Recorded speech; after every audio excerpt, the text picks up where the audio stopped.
Hello everyone, welcome back to another video. In this video I'm going to show you how you can install Java in your PC.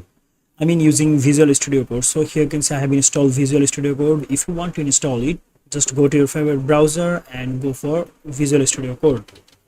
Visual Studio Code. So make sure to go for this blue one, okay? And then here you can see download for Windows. Just click here and it will actually start downloading. If it is not, then click here, direct download link. So I have installed it already, so I don't need to actually download and install it once again. I hope you can install it, okay, like other software. So here you can see getting started in Java, right? So you have to click here getting started, and here you can see install code pack for Java Windows. So just click here and it will actually start downloading code pack. You can see we have downloaded it. Now just go for the installation, click here. All right, just go for the next and go for the installation. Okay, so here you can see our installation is done. Now let's go for the finish, and here you can see I have checked launch it. Okay, now I will go for the cmd command line, okay, and I will run as administrator, and I will select yes, and I will check java hyphen version, and here you can see we have Java installed, right? All right, now let's say I want to create a Java project, so I can actually create here Java project, and here I will say no build tool, okay, or maybe I can go to view and command palette, and here I will say Java project, Java create project, right? Okay, and here I will say no build tool, and now I will go here. So I will actually select this folder, so I will select folder location, and here now I have to give project name, so let's name it my Java. Okay, so I have already this folder, so let me just delete this one, my Java, and I'm going to delete it. Now let's check once again. I will say my Java, and I will press enter, okay, to confirm this. So I will press enter, and do you want to save your workspace configuration as file? Save. All right, here you can see we have created my Java, okay, so we just have to drag and drop this project here and save. Okay, now here you can see we have source here app.java, so because we have hello world, so we just have to run it, and here is the output. All right, so here you can see the problem is with JDK, right? Here you can see the term Java, okay, is not recognized as the name of cmd let. Okay, no problem. So we have to set the environment variable. So here you can see I am in the JDK installed drive, so I have to go to the C drive because I have installed in C drive, right? So then just go for the program files, okay, double click on it, enter here, and then here you can see Eclipse Adoptium, okay, so you just have to go here, and then you can see JDK hotspot, and here you have to go, then go for the bin. All right, and just copy this path, okay, and go to system environment. You can search here systm system environment, okay, and here environment variables, go here, and then go for the system variable here path, go for the path. Here you can see path, just go for the edit and create a new one and paste it here. Okay, and okay. Now let's close it and run it once again. Now let's run it once again, the code, and here you can see hello world. So the problem was with the path, okay, we have to set the environment path. All right, so this is how actually you can install, you can write Java in Visual Studio Code, you can install JDK, and you can set the path, okay. From our next video we will learn Java from very basic to advanced, okay. Thank you so much for watching. See you in the next video. Till then, goodbye. Hello and welcome back to another video. In this video I'm going to show you how you can run your Java code in online using online compiler. So just go to your favorite browser. For me, I'm in Google Chrome, so here you just have to say Java online compiler, and here you can see program is, just go here online compiler, and here if I go you can see we have a different language compiler here available. You can actually write here JavaScript, HTML, CSS, everything. And now here you can see they have run a simple code for us. You can actually run it by clicking the run, and here you can see the output here, right? Program is .pro. But let's say here we have some error. Let's say I don't want to actually use here this brackets. Okay, if I run the code, here you can see the error. So I have removed the square brackets, right? So yeah, they are actually showing us the error. And here you can see I have Control Z also, right? It means here undo and redo will also work. You just have to mention like this, and here you can see redo, and here you can see Control G for undo. Through this side you just have to bookmark it. Just click here and then done, and here all bookmark, just drag and drop it like this, and here anytime actually you can go here and run it. If I say hello world, if I run the code, and here you can see the output will be hello world. Yeah, hello. So yeah, that's it. Thank you so much for watching. Hello and welcome back to another video. In this video I'm going to create a new class, okay, and I'm going to show you how to create a class, and we will actually do this project, okay, mini project. Here you can see create a class called student. So let's create a class. So we'll actually delete this class, okay, from the source app.java. We're going to delete it. Why? Because now we are going to actually create a package at first. So to create a package, we are in source. So just right click on source and then go for new Java package, okay, and here press the name my Java packages, okay, enter source, and here you can see my Java packages. Now we will actually select this and go for this new file. If you click here, and then now let's say I want to create a class. So I will say the class name will be students, right? Students.java, and here you can see my package, my Java package, and the class is students. So our first criteria is done, right? Create a class called students. So you can actually set here public and then class and then class name. So class name is students, okay. Now we need to create a main method. So we'll say here main, and here you can see public static void main. So this is the main method, and here we actually want to show what? Student ID, name, and CGPA. Okay, now let's say I want to print student ID, okay. We will say system stm system dot out dot println. Here I'm going to say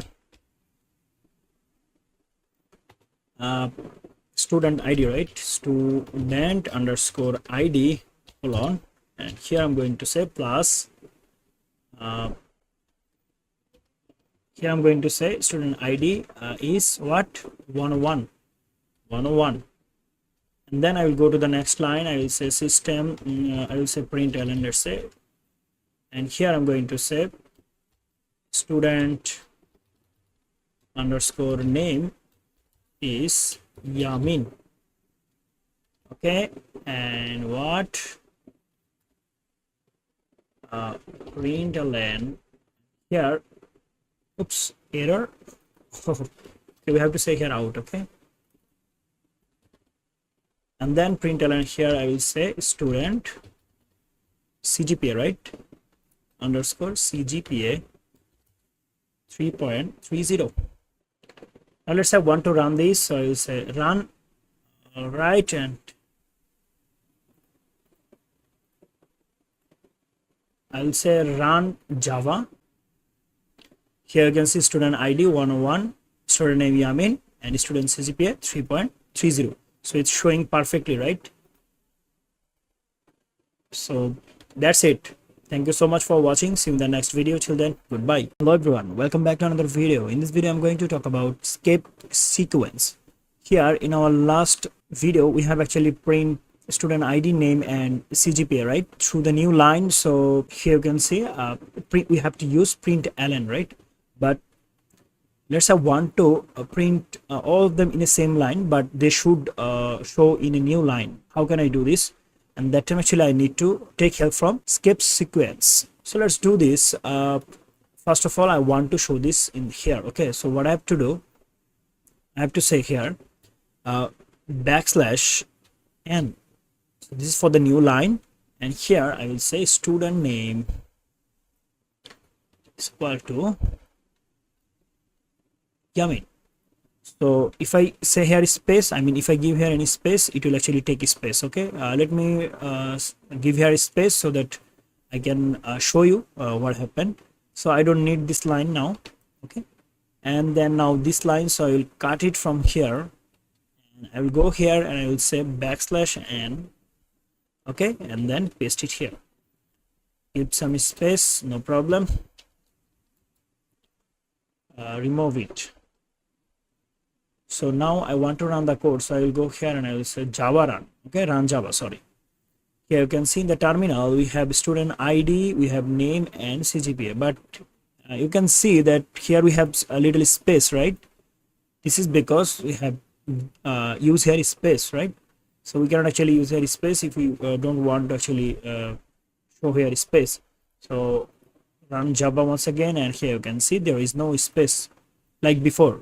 All right, but let's say I don't want to show them in a new line, I want to show them in the same line, so I will say print, but I want to show them through space. Okay, I'm going to use here println, let's say, because I want to actually copy this for multiple times. Okay, so now actually I don't want to show them in a new line, I want to show them in the same line but with space, so I can actually use tab. So how to use tab? You just have to give \t. All right, and here also \t. Let's go and check how it's look like. Run Java, and here you can see they are in a new line. If I delete all of them and once again I will run them, here you can see the output.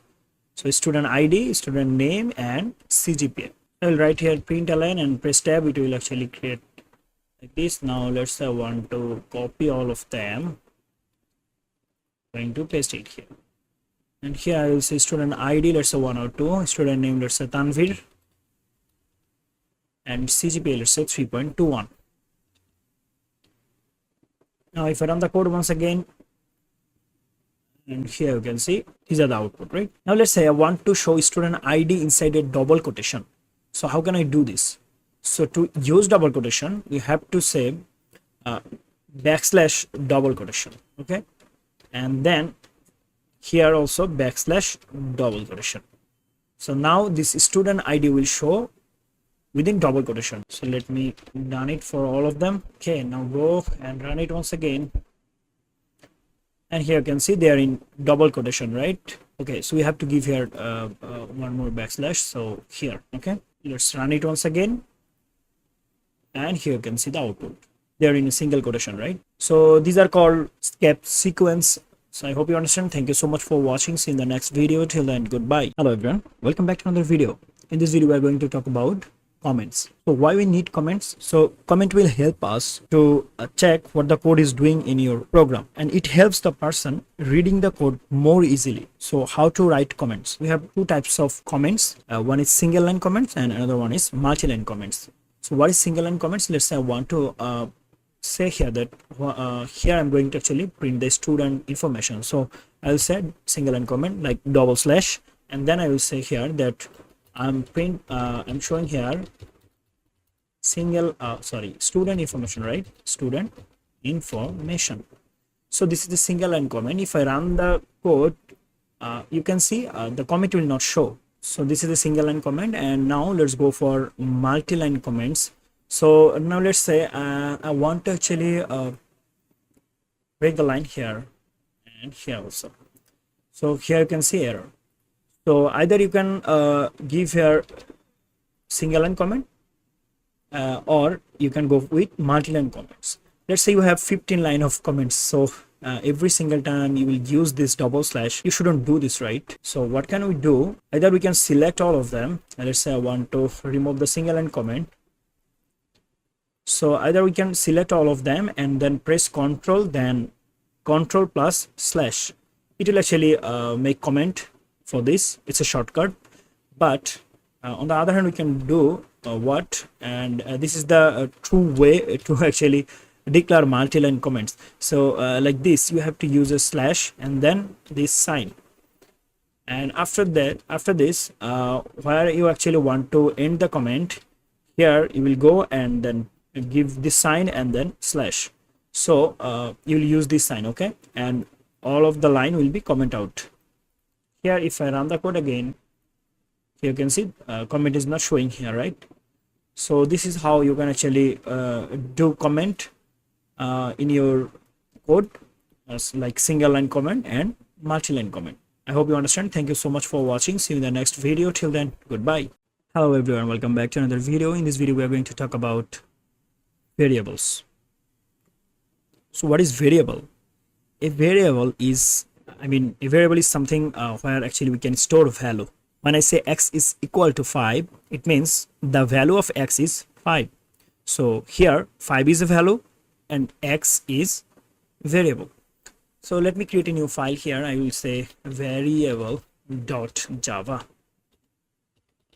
So this is the file, and here we have a class here, variable class. What is variable? As I mentioned, that if we store any value, it's called actually a variable. If I say here int x is equal to 5, okay, here the 5 is a value, okay, and the x is variable, where I'm storing the value 5 in the variable x, okay. So when I store a value inside anything, okay, and then it called actually variable. So a variable can use alphabet like from A to Z, okay, and can contain any number, can contain underscore, can contain a dollar sign, okay. So like I want to actually say here a comment. We'll say let's just say here comment. I'll say here comment, so go for multi-line comment, and here I'm going to say that a variable, okay, can have alphabet A to G, okay, and a variable can contain a number, okay, from 0 to 9, let's say. Then a variable can contain underscore, okay, and then a variable can contain dollar sign. But here you can see that we can actually use the number also, right? Any number, but a variable cannot start with a number. Like you cannot actually write a variable like this, okay, or let's say is like this, okay. You cannot actually write like this because variable cannot start with number. And then we cannot actually use keywords and function name as variable name. Let's say we have a main function, so we can actually use main as variable name, or we can actually use we cannot use for as variable name because these are keywords, right? We cannot use int as variable name because these are keyword and data types. So then we cannot give space inside a variable name. Like I cannot say that let's say if I want to know first name, so I cannot give here a variable like this. I cannot declare variable like this, so I cannot give here space. Why? A variable can contain space, okay. Either we can actually use here underscore, okay, to concatenate or to make sure that okay this is the same variable. We cannot actually give here space, okay. So first of all, variable cannot start with number, right? Can't start with number, and here we'll say can't contain space in a variable, okay. And what we cannot use keywords or function, keywords and okay, functions as variable name, okay, as variable name, okay. What we can use, we can actually use A to Z, 0 to 9, underscore and dollar sign. And we cannot actually use double quotation also, we cannot use single quotation also in a variable, okay. So variable name should be start with A to Z, then it can have 0 to 9, I mean any digit, any number, and then it can have underscore, it can have dollar sign, okay, but it cannot start with number, okay. Although it can contain number, but it cannot start with number, and it cannot contain space, okay. any white space, it cannot use keywords like integer, for, or any other keyword, and function like main and any function name. Okay, so it cannot actually contain any keywords and function as variable name. Last one is we cannot use more than 31 character in a variable. We cannot use more than 31 character. It should be in between 31 character, but we should use in between, or I will say here that we shouldn't. Okay, we shouldn't use more than 8 character in a variable.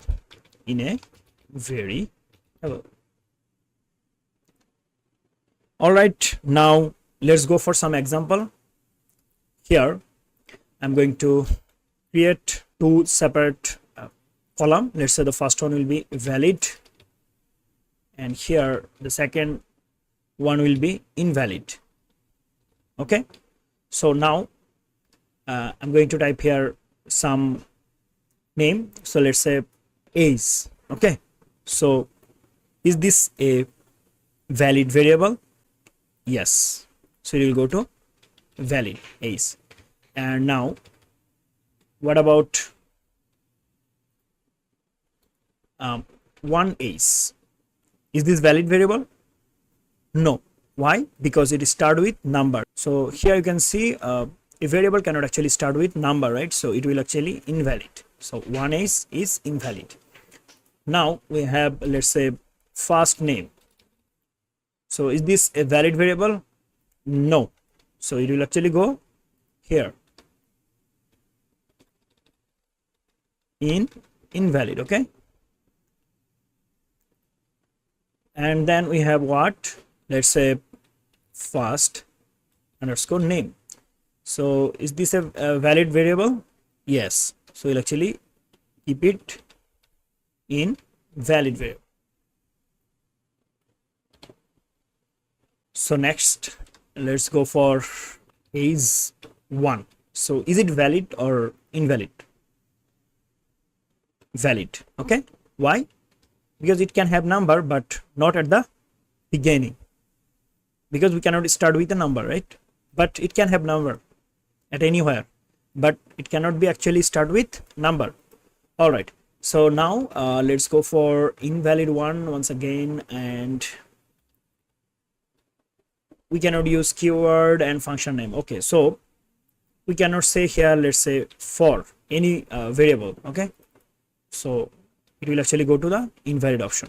So now let's go for the syntax. I will say here variable declaration syntax. Here I'm going to say what I have to do at first, data underscore type. Okay, it means we have to give data type, any data type, and then the variable name. Take here variable name. Okay, so our syntax is at first data type and then variable name and then semicolon.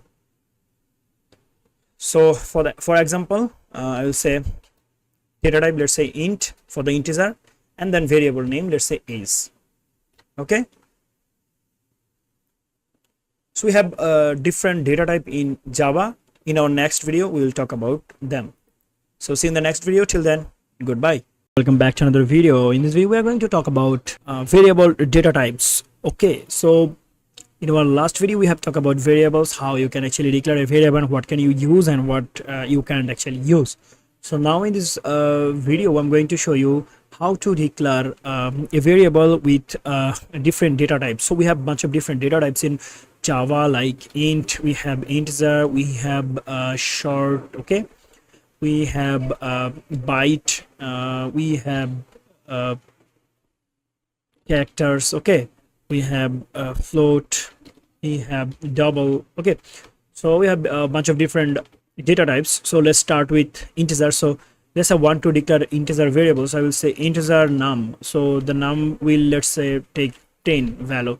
So the now num value is 10. So I will say here a function that is called main function. So I will say I'm going to declare a function. So I will write the main function here. So public static void main, and here I'm going to pass them. So here will be a string, okay, string, and then arts. Here I'm going to say string. All right, so I'm going to cut it from here and I'm going to paste it here inside it. And so this is integer type variable. If I say println and here I say out, okay, println, and here I'm going to say number. If I run the code, here you can see 10. Now let's go for other data type. So we have a float, right? So float, let's say num2, and here I'm going to set 10.2f. For the float value, we have to use here f, okay. Why? Because if we use here only 10.2, then by default it will be actually double in Java, okay. So we have to use here 2f. And then now I want to actually go for print line, so I will say num2. If I run the code, here you can see 10.2.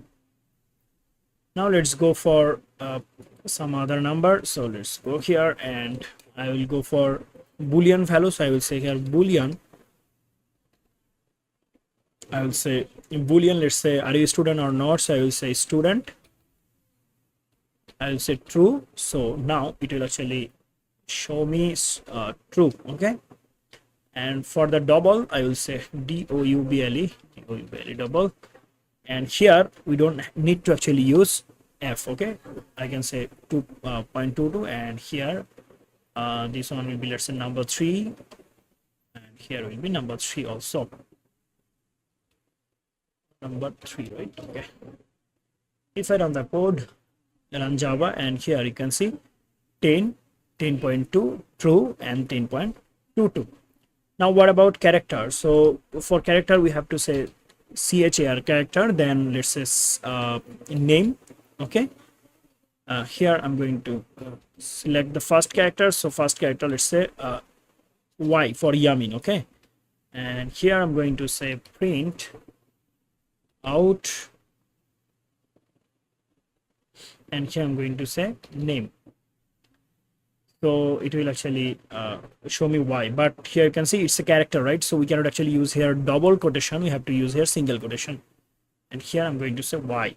So now a character will actually print y.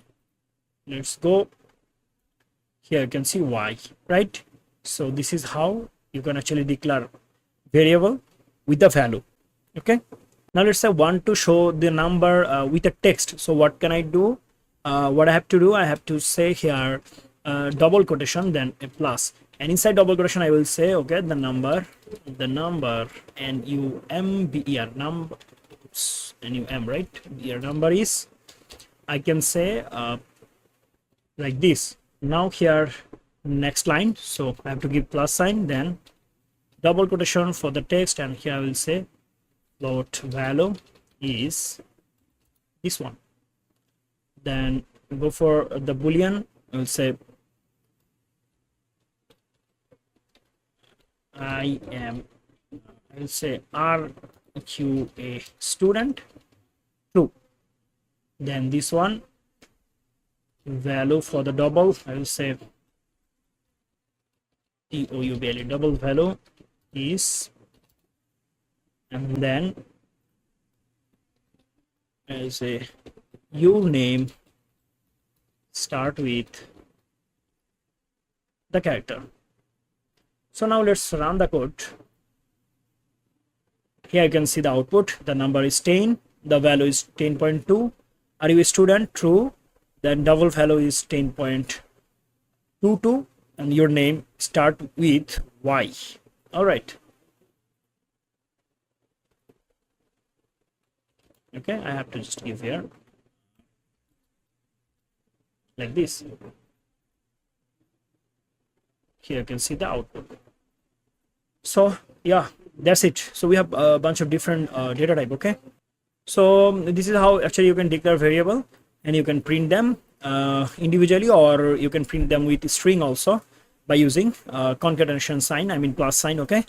So I hope you understand. If this video is helpful for you, please make sure to give a like and subscribe this channel for more videos like this. See you in the next video. Till then, goodbye. Hello everyone, welcome back to another video. In this video we are going to talk about format specifier. It means here you can see when I print ln something, I want to print something, that time actually I have used print ln for the new line, and here you can see the output is number. Okay, so I have to use here plus sign to concatenate the something with string, right? So what can I say here? I can actually use here printf for the format specifier. So we have a bunch of different format specifiers, like first of all, let's say we have a character, right? So for character we have a format specifier like %c. For string we have %s. For integer we have %d. For float we have %f, and we have some other format specifier also. So when I use a format specifier, I have to use here printf. So let's say I want to show here printf. So I will say system dot out dot printf. I'll say printf. Okay, here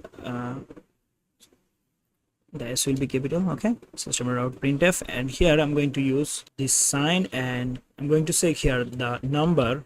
Okay, the number is colon. I can say here, let's say %d, right? Because it's an integer number. So what I have to do here, I have to give a comma, then the variable name. If I run the code, here you can see the output, and the number is 10, right? So we don't need to actually give here plus sign. We can actually print through format specifier. What do we have to do? We have to just say here printf. Okay, remember you have to use printf instead of println. So when you use printf, you can actually use format specifier like %d for integer, and here rest of them you can see float, %f, character, %c. Okay, so now let's go for all these examples. So here you can see we have character y, right? And here we can say that, okay, I'm going to actually remove this one. I will say I'm going to comment out it, and here I'm going to say system dot out dot printf. Here I'm going to say that your name start with, I'll say %c, because %c for the character, right? Here I'm going to use comma, then c, the variable name, and there is name. And now here you can see we have float also. So for the float we will actually use here %f. So I will say here printf. Okay, and I'm going to say float value is, here I'm going to use %f for the float, and here I'm going to use comma number 2. So now let's run the code. Here are the output. So the number is 10, float value is like this, are you student, true. So for the new line we can actually say here \n, right? For the new line, every single time we have to use \n for the new line. I can comment out it. For the boolean we can actually use here %b. Okay, %b and \n for the new line, and here I'm going to remove the plus sign, and I'm going to say here comma, and here I have to say printf instead of println. Here we have everything. Okay, now let's run the code once again, and here you can see everything is in new line, right? Are you student, true, float value is 10. Okay, number is 10, and double value is 10.22. your name is start with y. Everything is working perfectly. So these are actually format specifier. Okay, so I hope you understand. Thank you so much for watching this video. See you in the next video. Till then, goodbye. Hello everyone, welcome back to another video. In this video I'm going to show you how you can take user input in Java. How you can actually take input from the user. So what you have to do here, let me create a file. At first I'm going to create a file under this package. Okay, my Java package, and here I'm going to say the file name will be, let's say, user input dot java. So this is the user input dot java, and here I'm going to say p public static void main, and I will press tab. It will create function for me, the main function, and here I'm going to say I want a user input, right? So for this I have to import the scanner class. So I have to say here import and then java.util dot scanner class, right? Scanner. So when I import this scanner class, now I can actually take input from the user, right? So here I'm going to now create an object for the scanner class, and to create an object I will say here scanner, and then let's say my object, and here I'm going to say new scanner. What I have to say here, I have to say system.in. So system.out for the output and system.in for the input. And here I'm going to say now I will say system.out, and here I'm going to say println. Here I will give a prompt like enter your name. Okay, enter your name here. And all right, so now I will take input so from the user, right? So I need a string. Why? Because my value is, I mean, variable should be name, right? Because I want to actually keep here name, so I want a string variable that is name, and here I'm going to say my object, okay, dot, and now for the string we have to use next line, and here now our name is containing a string value from the user. Now we want to actually println to actually show the output, so I will say out println. Here I'm going to say your name is, okay, your name is class name. Now I'm going to run the code, run Java. Here you can say enter your name here, so I will say Yamin, enter, and here you can see your name is Yamin. Let's say now I need to know the age. So what can I say here? I will say copy, and I'll go to the next line and I will paste it, and here I'm going to say enter your age here. Okay, now let's go, and here I'm going to say int age is equal to my object dot, now I will say next int. Why? Because now I need to know the, I mean now I need integer input, because my variable is integer, right? Integer type variable. So here I have to use a function that is called next int. For the string we have next line, for the float we have next float. Okay, so so I'm going to actually copy it once again, and I'm going to paste it here, and I'm going to say is your age is, okay, your age is, I will use here backslash t, okay, for the tab, and here also backslash t for the tab. Now I'm going to delete it, and I'm going to run the code once again, run Java. Here you can see enter your name here, I will say Yamin,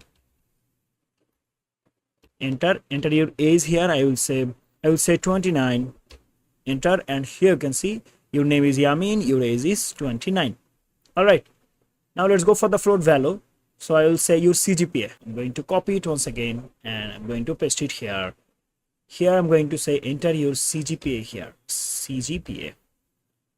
All right, now I need a float value or double. Okay, so I will say double, double any variable, let's say CGPA, and here I'm going to say my object dot next double. Okay, so this is the next double function, and where actually we can get next value input. Okay, here I'm going to say system out, so I will copy it once again, and I'm going to paste it here, and I'm going to say here that your CGPA is plus CGPA.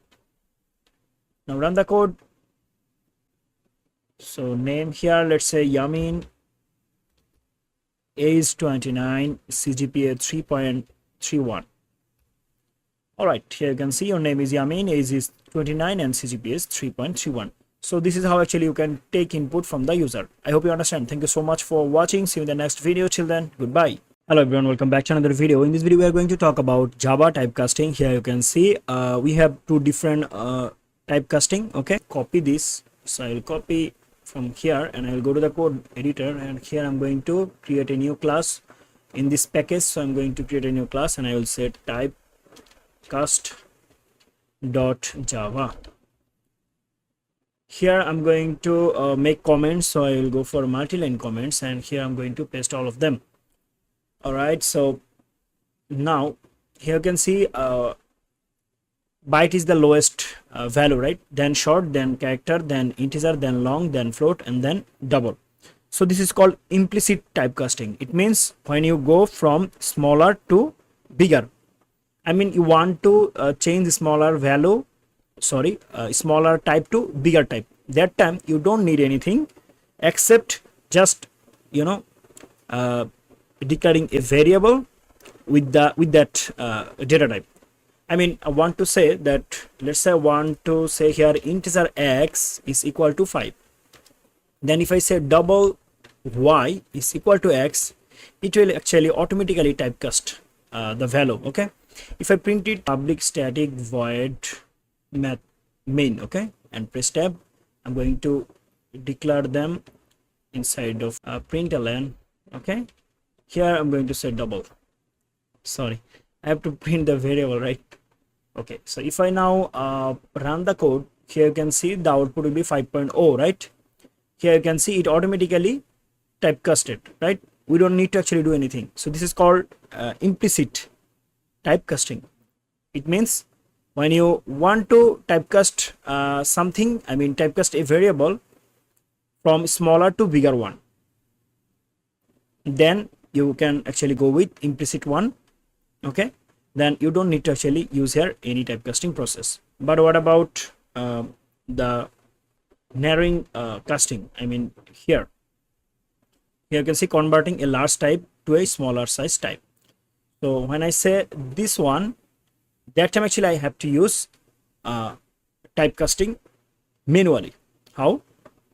Let's say I want to say here double y is equal to 5.2, okay, and I want to typecast it in let's say I will say here, let's say y2 and x2. Okay, here I'm going to say x2 is equal to, I cannot actually say here y2 only, it will show me error. Here you can see red line.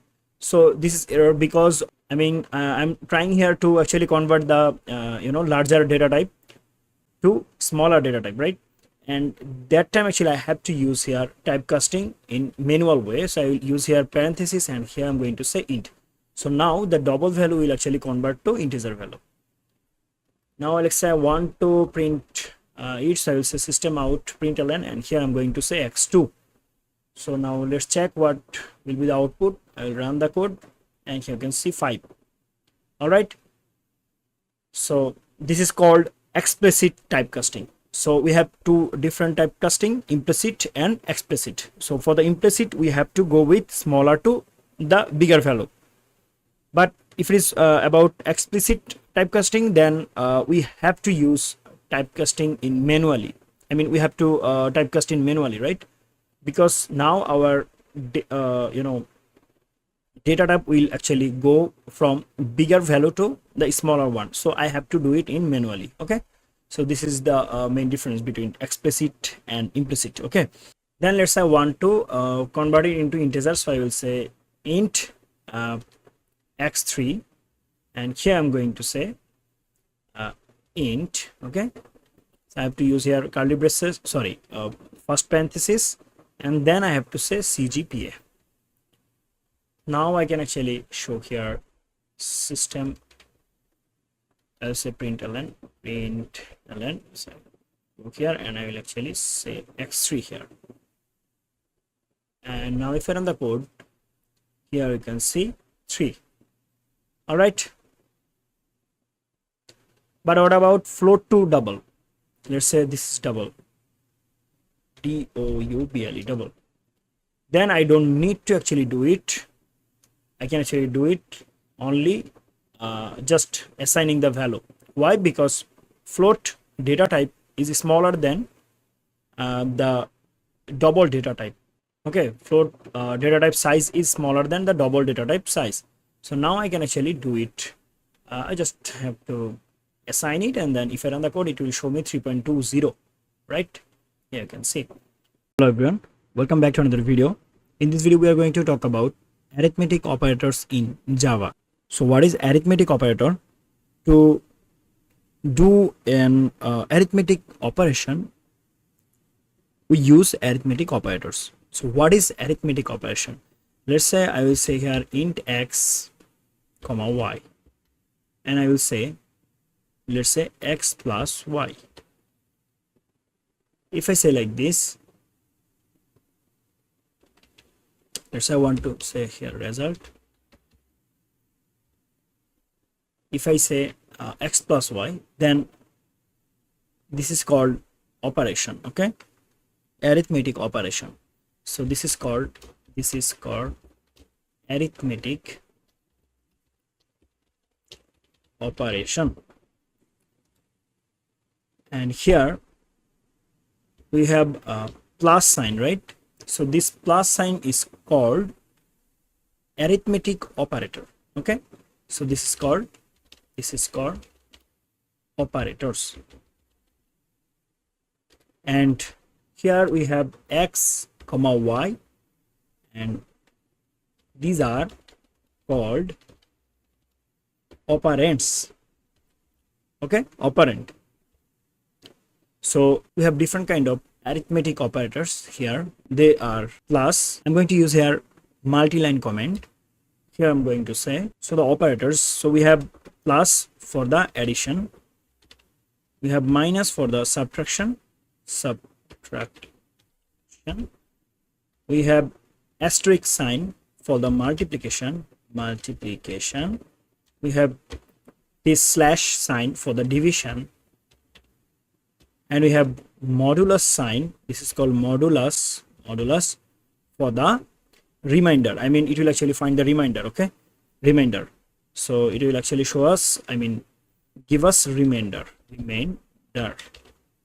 So now let's do it one by one. I'm going to actually create here a function at first, main function, and there is public static void main. I will press tab. When you type psvm and then press tab, it will actually create you the main function. And here I'm going to keep all of them inside this method. All right. Here I want to actually do go with the addition, so I'm going to say here, I'm going to comment out this. Here I'm going to say int x, then int y. I'm going to say system.out.println, and here I'm going to say the result is, here I'm going to say, let's say plus x plus y, x plus y. Here I need to give the value, so I will say 10, and then I need to give the value, let's say 5. So 10 plus 5 will be 15. Result is 15, right? Now let's go for the subtraction. So I will say copy, go for it. Now I will say x minus y, and now the result will be 5.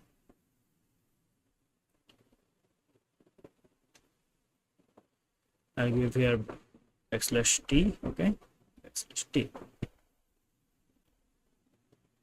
Let's go for the multiplication, then division, then modulus.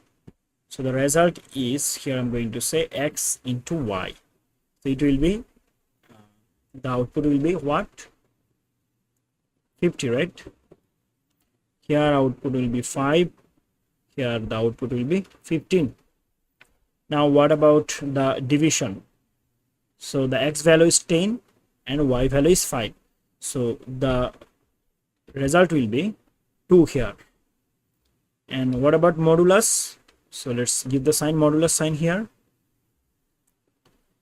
So it will actually show us the remainder. So the remainder will be 0, right? because 5 into 10 is equal to 10, so 10 minus 10 is equal to 0. So let's check the output. We'll run the code now. Here you can see the output. So result is 15 for the addition. For the subtraction we have 5, for the multiplication we have 50, for the division we have 2, and for the modulus we have 0, because the remainder is 0, right? All right, so these are called arithmetic operators. I hope you understand. All right, I forgot to mention here two more arithmetic operators, and that is, one is increment, okay, this plus plus, and this is called increment. And we have another one, and this is called minus minus, this is called decrement. So what is increment? Let's say I want to increment the value. Okay, so here I will say x plus plus, so the value will be 11. Okay, y minus minus, now the y value will be 4, but here you can see I have increment it, but it will actually show me the output, I mean the increment result in the next line. Okay, so here it will actually show me 10. So this is called post increment. Post increment means the result will upgrade or update into the next line. So if I say here x plus plus, the x value will be 11, but here it will not show 11 because it will change in the next line. Okay, it will show 10. If I run this code, you can understand. Now y value will also show here 5. If I run the code, you can see here, you can see 10 5. But what about pre-increment? If you want to show the result in the same line, we have to use here pre-increment. So this is called the plus plus then variable. So if you use plus plus sign before the variable, it is called pre-increment. And if you use here pre-decrement, then here value will be 11, okay, and then the value will be 4, okay, because this is now pre-increment. Now it will actually show me the result in the same place, I mean same line. Okay, so if I run the code now, see the result. Here you can see 11 and 4. All right, so that's it. Thank you so much for watching. Welcome back to another video. In this video we are going to talk about assignment operator. So in our last video we already talked about arithmetic operator. So what is assignment? I'm going to say here equal sign. We already know about this. This is called equal sign, right? But in Java this is called assignment. Okay, assign sign.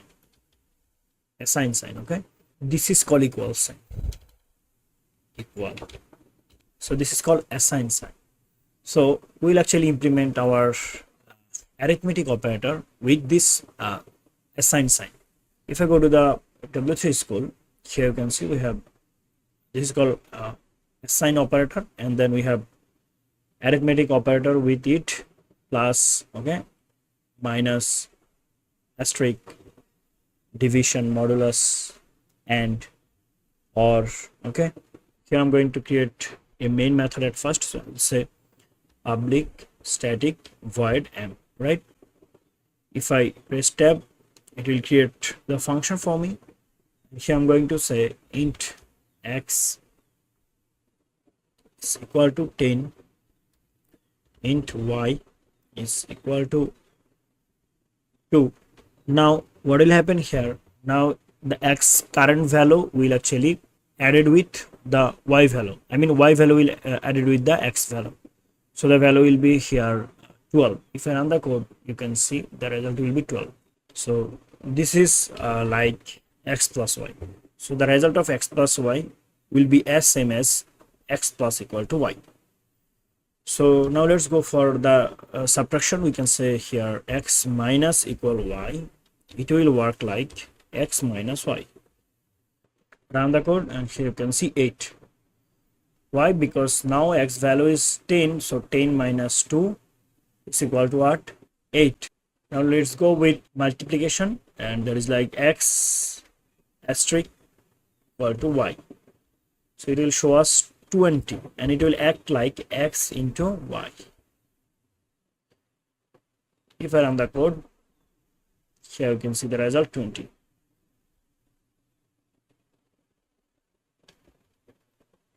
If I say here x divided equal to y, it will work like x divided by y. So the result will be 5. Here you can see 5. Now let's go for the modulus. Here we can see I will say x modulus equal to y. It will act like x modulus y. So the remainder will be 0. The result will be 0. If I run the code, you can see the result is 0. So I hope you understand. Thank you so much for watching. See you in the next video. Till then, goodbye. Welcome back to another video. In this video, we are going to talk about how to find out the area of triangle. So the formula to find out the area of triangle is, let's say area is A, then A is equal to half, okay, 1 by 2 into base, let's say B for base, and then into height, H for height. So we have so let's create a file first. So I'm going to actually create a Java file. Here in this package, I'm going to create a new file. Let's name it triangle demo. I will say triangle, actually make it small. I'll say triangle demo.java. Here I need user input, so I will say here import java dot util dot scanner, right? Scanner. Why? Because I need to actually import the scanner class, because I actually want to get user input, right? So here I'm going to say, let's say, okay, I need a main method also, so I will say public static void main. I'm going to actually create a scanner object for it, so I'm going to say scanner my object. You can give here any name. Here I'm going to say new scanner. Here I have to give system dot in, so the S will be the capital letter. Now I can actually take input, so I will say I need double value, so I will say double. Let's say I need what? I need to find out the area, so I need the base, so I will say double base, okay, base. Then I have what? I have height, HEIGST, and then I have area, right, to find out the area. Here I'm going to say println at first. I'm going to say here a prompt that enter base value, okay, and I will go to the next line, and here I'm going to say that my object dot next double, because to get input for the double we have to say next double function. Here you can see. All right, and then I'm going to copy it, paste it once again, because I need another input. So I say here that go for the height, so enter height, HEIGST here, and here I will say that my object dot next double. So I need to actually store the user input in a variable, right? So I have declared some variable. Here you can see base, height, and area. So I'm going to say this is the base, right? So I'll say base here is equal to my object, and here I want to store it in height variable. I want to store the height in height variable. Now what about area? So I'll say area is equal to we know 1 by 2 into base into height. So 1 by 2 is 0.5, right? 0.5 into the base, I will say base into the area. Here I'm going to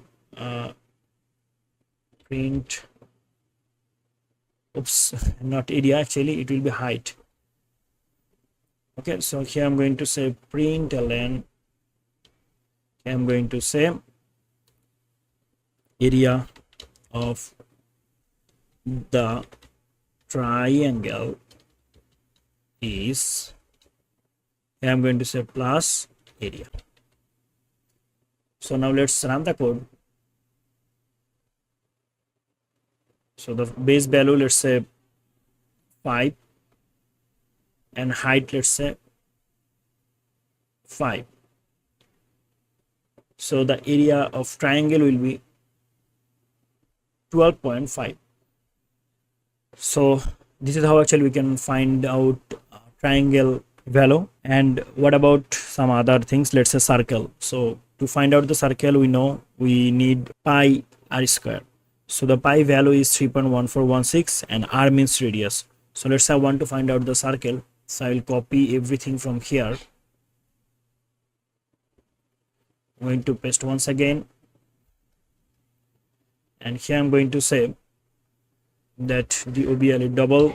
I want to actually mention here some variable, that is, let's say radius, and let's say circle. Okay, so I want to find out the circle, so I will say C. Okay, and here I'm going to say enter radius value. So here I'm going to say radius, and then what I don't need this because I know the pi value. So what I'm going to do here, I'm going to say C is equal to, we know pi value is 3.1416, right? Then we have what, radius. So I'll say radius. We don't need any height here. Okay, so now the formula for this circle is, we know pi r square, right? So we need to find out the r square, I mean radius square, right? So in Java, if you want to find out the square, you have to use math function, or you can actually use radius. You have to multiply radius twice. Okay, so radius with radius. So I'm going to actually keep it inside the first parenthesis, and all right. So now we actually want to find out the square value, right? So circle value. So I will say circle is plus C. The value of circle. The value of circle is plus C. Let's go run the code, and here enter base value. Okay, we have to actually give here everything, so I should comment it out because I've already printed right once, so I don't need to show them here like this. Oops.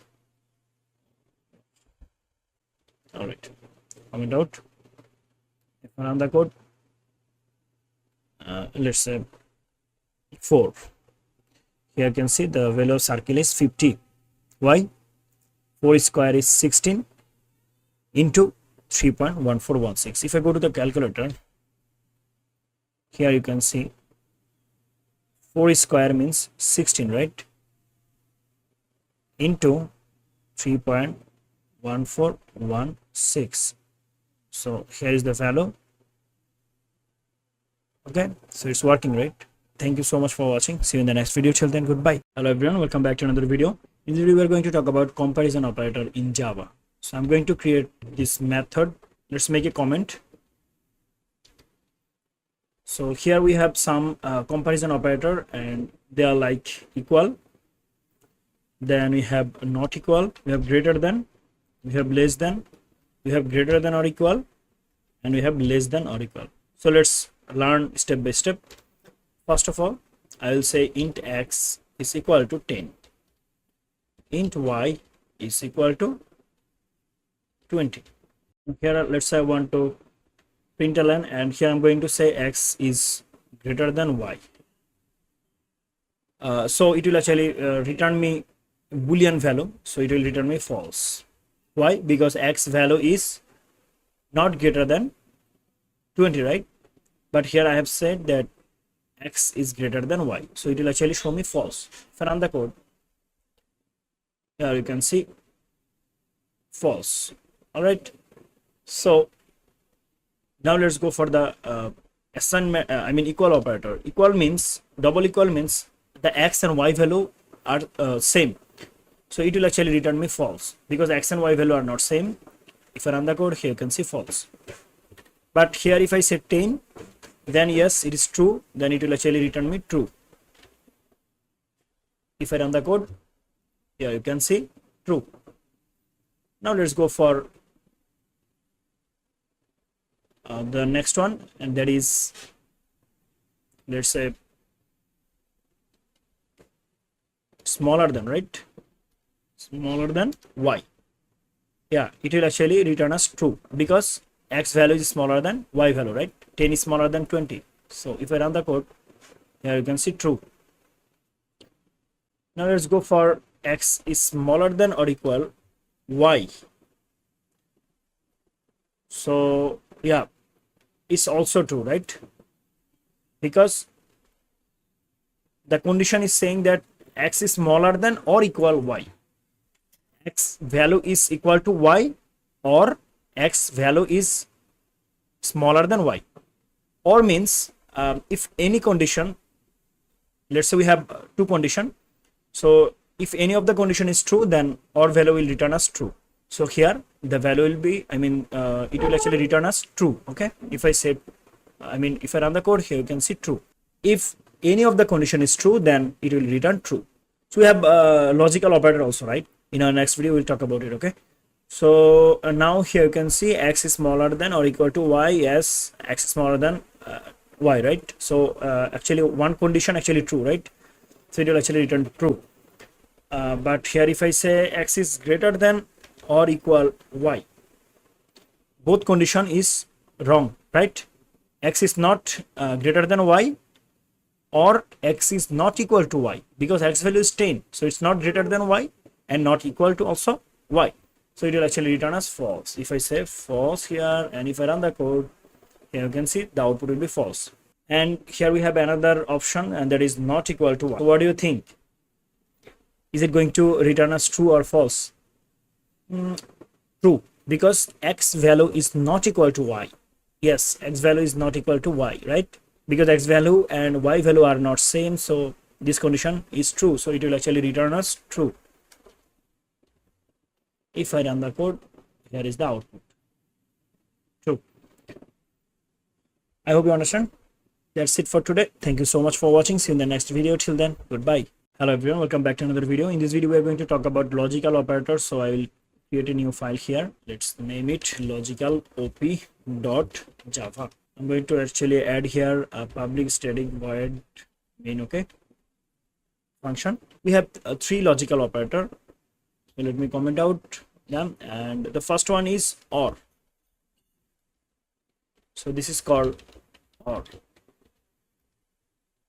So this is called AND operator, and this is called NOT operator. So I'll say this is called NOT operator. Now let's give here some examples. So first of all, I will say integer x is equal to 10 and integer y is equal to 20. Now I will go for println. So println, and here I'm going to say x is greater than y. And okay, let's start with OR. I will say OR x is smaller than y. What do you think? What will return? Here you can see we have two conditions here, right? So this logical operator use inside or in between two condition, right? Two or more condition. Why?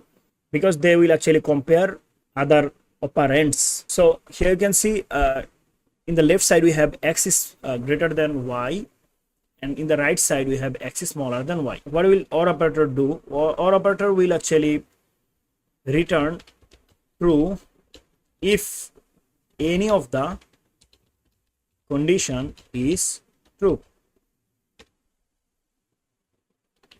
So our OR operator will return true if any of the condition, it means if the left one or the right one, if any one is true, it will actually return true. So if I think about the left one, here you can see x is greater than y. No, so this is not true, right? Now let's go for the right side, and right side we have x is smaller than y. So x is smaller than y, yes, because x value is smaller than y value. So here you can see left condition is not, fulfill the criteria, but right condition is true. And our or will actually return what? Return true if any of the condition is true. So here you can see our right condition is true, right? So it will actually return us true. If I run the code, here you can see true. Now let's go for the AND operator, and this is called AND.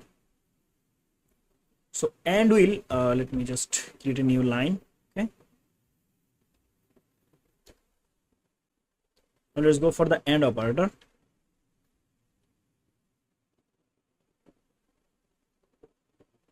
So AND operator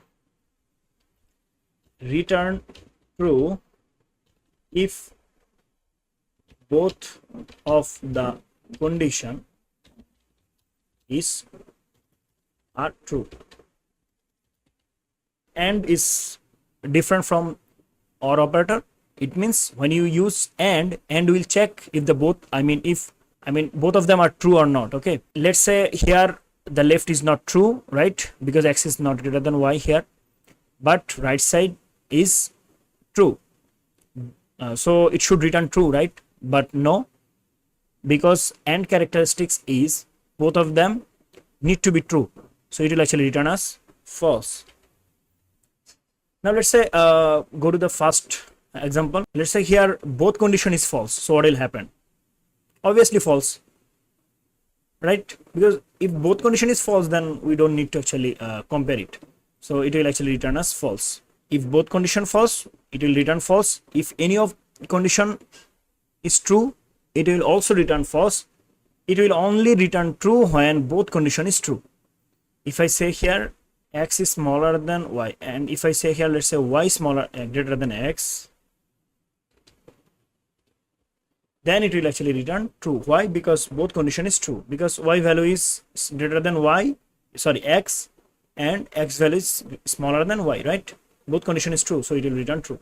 But if I think about the first one, this one, the x is greater than y and x is smaller than y, no, because any of the condition is false, so it will actually return false. If I run the code, here you can see the output false, right? Now let's go for the not. Here you can see x is smaller than y, right? Because x value is 10, y value is 20, so it's true, so it should return as true, right? But here you can see we have used here not sign, so not will actually reverse the output. If it is true, it will make it false. If it is false, then it will make it true. So I have to change here true, right? All right. So if I run the code, it will actually return me false. Why? Because the result is still true, but it will reverse the result. Here you can see false. But condition is true, right? When I use not, then it will actually return me the reverse result. If the result is true, then it will return me false. If the result is false, then it will return me true. Hope you understand. Thank you so much for watching. See you in the next video. Till then, goodbye. Hello everyone. Welcome back to another video. In this video, we are going to talk about condition statement, and we have different condition statement in Java. We have if else, we have loop. Okay, and here at first we will actually talk about if else and else if. So if is a condition statement. Let's say if I say here, if I go to the code, here you can see when I go here, okay, here you can see we have here a condition, right? X is not equal to y, x is greater than or equal to y. Okay, x is equal to y. So these are condition here we are actually checking. So if I want to do more with this work, we can actually go with if condition, if else. How? Let me show you some example so that you can understand well. I'll go here, create a new file in my package. So my package is Java package, and here I'm going to create a new file. I will say if else if dot java. So here I'm going to create a method at first, public static void method, and here I'm going to say, let's say integer x is equal to 10 and int y is equal to 20. Now I will check if condition. So the structure of if condition is you have to give a body. I mean, sorry, it's not a body, it's actually parameter. So here we have to give parenthesis to check the condition and then a body. I mean, if we'll actually check a condition at first and then it will go to the body to do something. So I will say here that if x is greater than y, I'm going to say, so it will actually return us boolean value. Okay, the if condition will return you boolean value. So we are checking here that if x is greater than y. So here you can see x is not greater than y, right? So this condition is not true. So we'll actually say here that println condition is not true. Condition is not true. If I go to the previous code, one of our previous code here, I'll go here. Here you can see it will actually return any boolean value, right? True or false. But I cannot do more with it. But when I use if condition, I can actually do more with it, right? Here you can see I can print anything and I can do some other thing also. So here this is the if condition. It will actually return us a boolean value. So we'll check the boolean value is true or not. I mean true or false.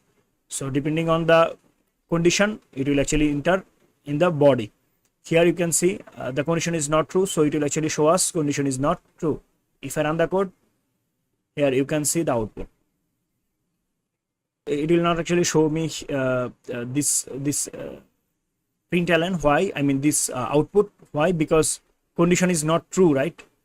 So it will not enter here. So what I have to do? I have to say here else. Okay. Actually, I'm going to print it here because the condition is not true. So it should print here, right? So it will check that the condition is true or not. So x is greater than y? No, because y value is greater than x, right? So it will not enter this body. It will go for else. And then it will actually print condition is not true.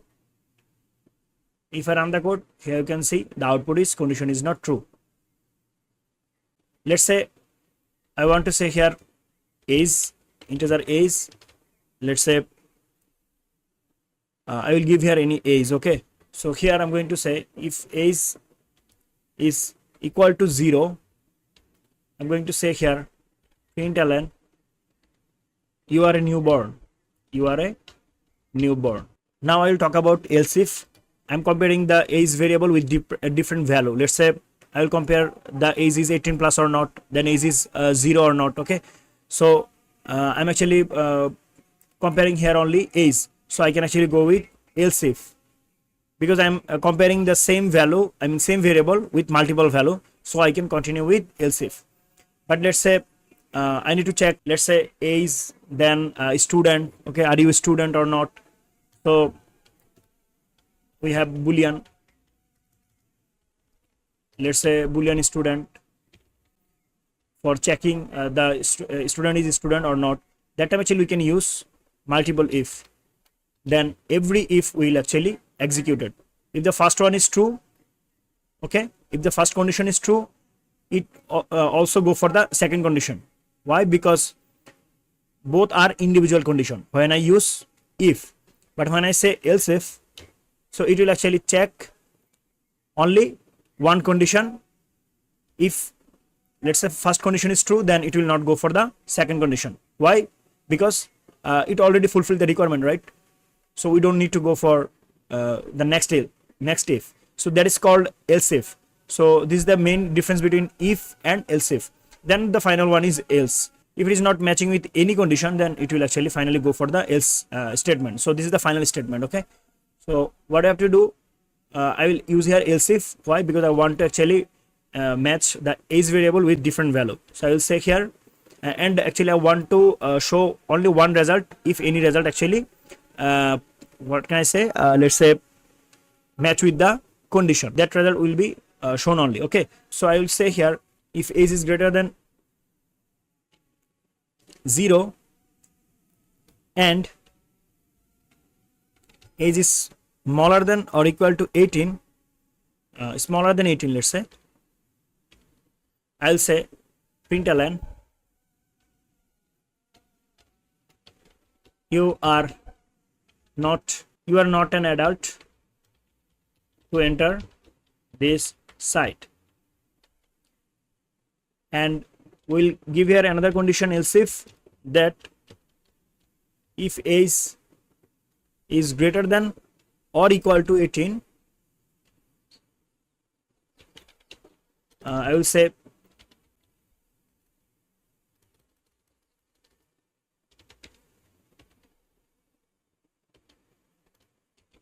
you can enter this site. You can enter this site.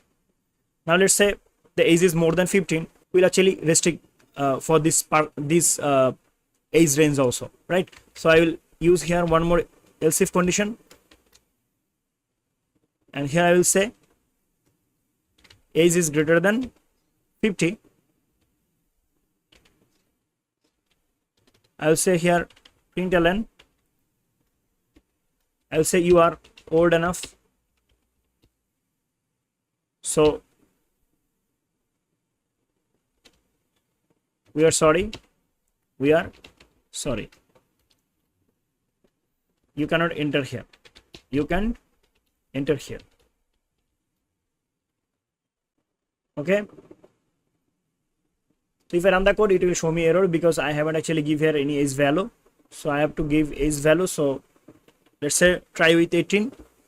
So if age is equal to 0, no, this condition is not true, right? So it will not enter here, it will go for the next one. The age is greater than 0 and smaller than 18, no, this condition is also not true. Why? Because age is greater than 0, but here you can see AND condition. So AND condition means both both element need to be true, right? The left argument and the right argument also need to be true.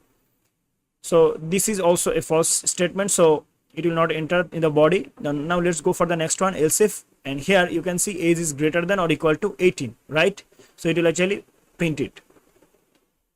All right, and it will not go for some other condition.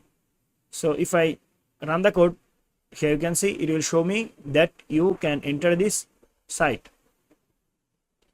You can enter this site. Here is the output. What about 58? Let's say 1.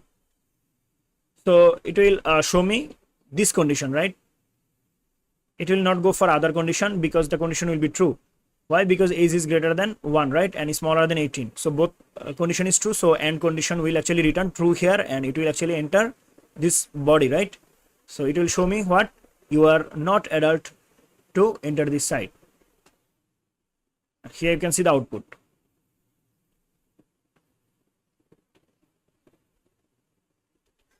Okay, now if I say -1, what I will say, then it will actually go for the else, and I will say you are I will say you haven't born yet. Okay, all right. So if I run the code, it will show me the else statement, and here you can see you haven't born yet. So we know how to use if-else and how they work, and we know when should we use multiple if or else if. So when should we use multiple if? We will use multiple if that time when we need to actually execute multiple statement. Okay, but when we have multiple statement, but we actually comparing only one value with multiple one variable with multiple value, let's say the age. So I'm comparing age with multiple value, right? 0 to 18, 18 plus, and 15 greater than 15, right? 50. So that time actually we can use else if, because else if will actually check only one condition, and else if will check the condition. If the condition is true, then it will not go for some other else condition. Okay, some other else if condition. But when you think about if, it will check every single if statement or condition. I hope you understand. Thank you so much for watching this video. See you in the next video. Till then, goodbye. Hello everyone, welcome back to another video. In this video we are going to talk about shorthand if else. If I go to the previous code, here you can see we have to write if else like this, but we can write it in a short way, and that is with ternary operator. So this is called ternary operator. Here you can see. So this is the syntax. So let me copy it, and I'm going to comment out it in the new file. So here I'm going to create a new file in my package, and I will say shorthand ifelse dot java. So at first we have to use variable and then condition and then this ternary sign. Then when I use ternary sign, so this is the true condition, and when then we have to use colon, and this will be the false condition. I mean, if I go here, you can see if age is equal to 0, let's say think about all of them. Let me just think about this if and else. If it is not true, then it will go for this one. So when I use ternary, we just have to give here a question mark sign, and then after question mark, the statement the statement we are giving here will be the true statement, and after colon we have to use this false statement. So we don't need to actually mention write here like this. We have a shorthand process, and let me give you example so that you can understand well. Now let's say I want to check the same statement. Okay, here I'm checking here with ternary or shorthand ifelse. So here at first we need to set a variable, let's say age, and equal then condition. So we need to give here condition. Let's say condition will be age is greater than or equal 18, and here I'm going to use ternary operator, and then I have to print the println, I mean the string. You can enter this website, then I will use colon. If it is not true, okay, if it is not true, then we will actually show what other statement. Let's say you can't enter here. So here you can see we have we got error. Why? Because we are giving here integer variable, but we are actually containing a string on it, right? So this is not possible. So here I have to say string. Let's say I want to say result here, and I need the age also, right? Because here you can see I am checking the age, but I haven't actually give here any age value. So I have to give here age value integer. Let's say age is equal to, now I will give the value, let's say 0. So now it will actually check the condition. I have to give here capital S. Okay. Now if I run the code, it will not show anything because I haven't actually print it, right? It will actually store the result only. I mean either the left one or the right one. So if it is true, then it will go with the left one, right? And if it is not true, then it will go with the right one. Okay, so I have to print it. So I will say println. At first I have to keep it inside void method, right? So I will say it like this, and here I'm going to say I'm going to actually copy, I mean cut it from here and paste it here, and here I'm going to say, let's say println, right? And I'll say result. If I run the code, it will show me you cannot enter here. Here you can see the result, you cannot enter here because the age is not matching with the condition, right? If I say age is 18, it will show me the left one, you can enter this website. Run the code again, and here you can see you can enter this website. So this is called ternary operator, this question mark. So you can see we have complete this statement within 3 lines, and you have to store the result. Let's say the result will be integer, then you have to declare here integer variable. Let's say the result will be boolean, you have to set here a boolean data type. Why? Because you will actually store the boolean value, right? So you have to use boolean data type, and if it is integer, then you have to store in integer variable. All right, I hope you understand. Thank you so much for watching. See you in the next video. Till then, goodbye. Hello everyone, welcome back to another video. In this video we are going to talk about switch statement. We already talked about some conditional statement, right? So if, else, switch, loop, these are conditional statement, and here you can see we are talking about switch statement. So let's say you don't want to write so many if else condition, you can actually go with switch. Switch will actually do same work because it's also a conditional statement. So Here you just have to know break and continue. So we'll actually create a separate video for this break and continue, but for now we'll go with switch and case. So switch means you have to give an expression, okay, like if condition. Okay, if I go here in the Java, I mean the if else.java, here you can see we have to give a condition, right, inside parenthesis for the if. So for the switch also you have to give a condition. Here you can see the expression, and then case 1, case 2 and case 3. I mean, so this is called case, and here you just have to put the value. Let's say, okay, let me show you some examples so that you can understand well. So let's go and create a new file. So here you can see I'm in source file, and here is the package. So inside package I'm going to create Java file. Okay, inside this package, so I'm going to create a new Java file. I will say here switch switch case dot java, and here I'm going to say public static void main method, and inside it I'm going to say, let's say age. Now age is, let's say, 0 initially, so I will use here switch. If I say switch and press tab, here you can see it create basic structure for me.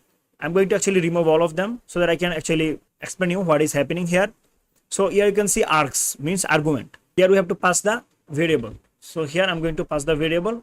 Here the variable is age. So now I will use case. So case means I will actually give here a value. And let's say, I mean, I want to compare the value is variable with multiple value, right? So here I'm going to say, let's say at first 0, or let's say -1. I will use here colon, then I will press tab here. Okay, and here I will say something. Let's say println, but for now nothing. And let's say go for case 2. Case 2. Now case 2 will be, let's say 0. Why? Actually I'm checking the different value for the age, right? So I will actually do this, but every single time you have to use case keyword. Okay, and next one would be, let's say one more println. I will go here, so I'll print everything, don't worry. I'll just set case, all the cases at first. Now I mean how many value actually you want to compare. Okay, so you have to mention here. So now let's go for 18.